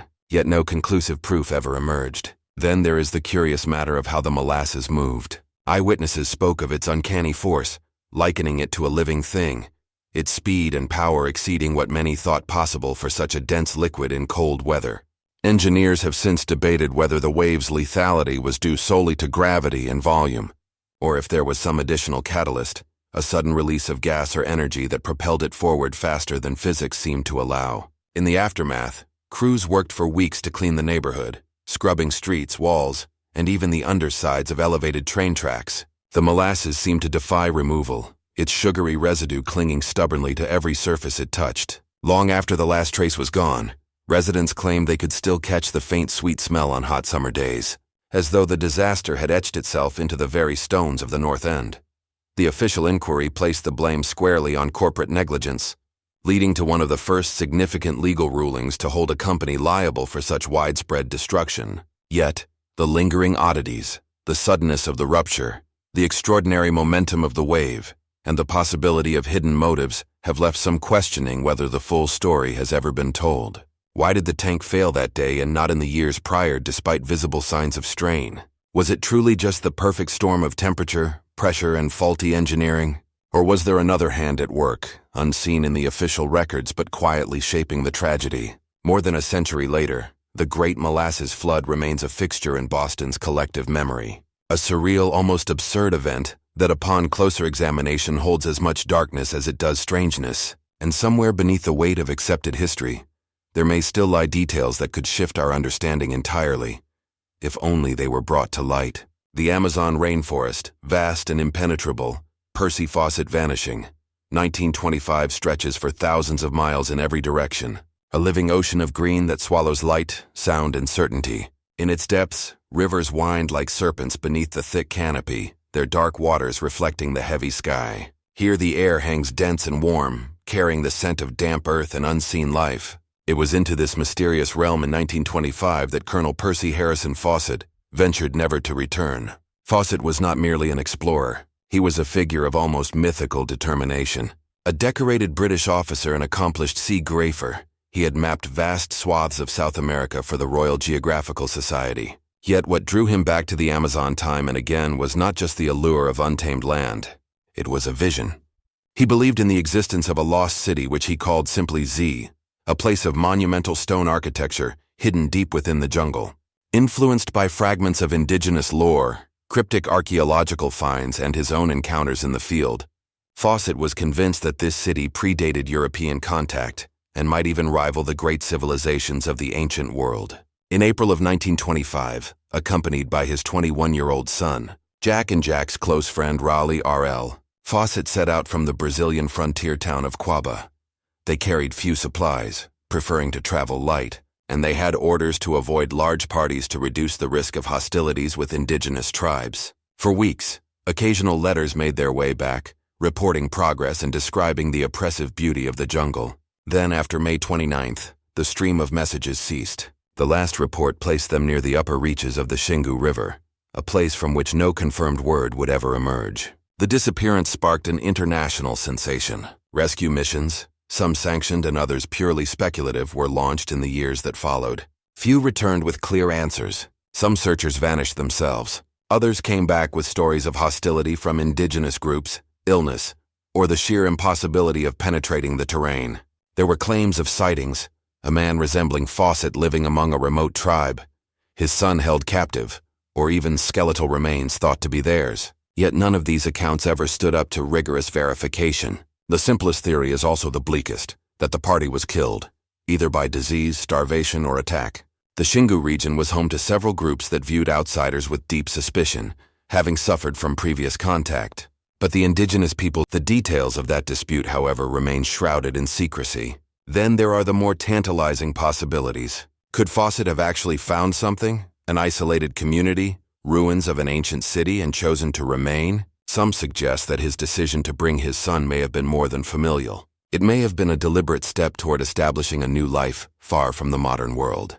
The idea is seductive but without proof. It remains speculation. Other theories drift into the extraordinary. Stories emerged of strange stone structures hidden in the jungle, of artifacts inconsistent with known Amazonian cultures, and even of tribes who spoke of ancestors from a city of light. These fragments fueled decades of conjecture about a sophisticated pre-Columbian civilization lost to time. Modern archaeological work has in recent years uncovered large, geometrically patterned earthworks in parts of the Amazon, suggesting the forest was once home to complex societies. Could Fawcett have stumbled upon early evidence of this only to vanish before the world could know? Equally perplexing is the fact that Fawcett was no amateur.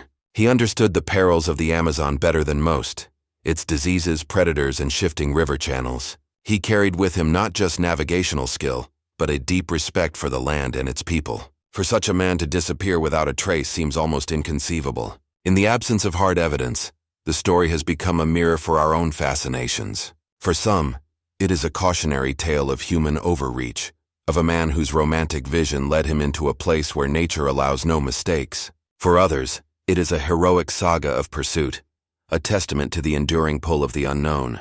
And for a few it remains a living mystery, one that suggests that somewhere in the tangled green heart of the Amazon, secrets survive untouched, guarded by the forest itself. Nearly a century later, the jungle has reclaimed whatever clues might have remained, if indeed they were ever there to find.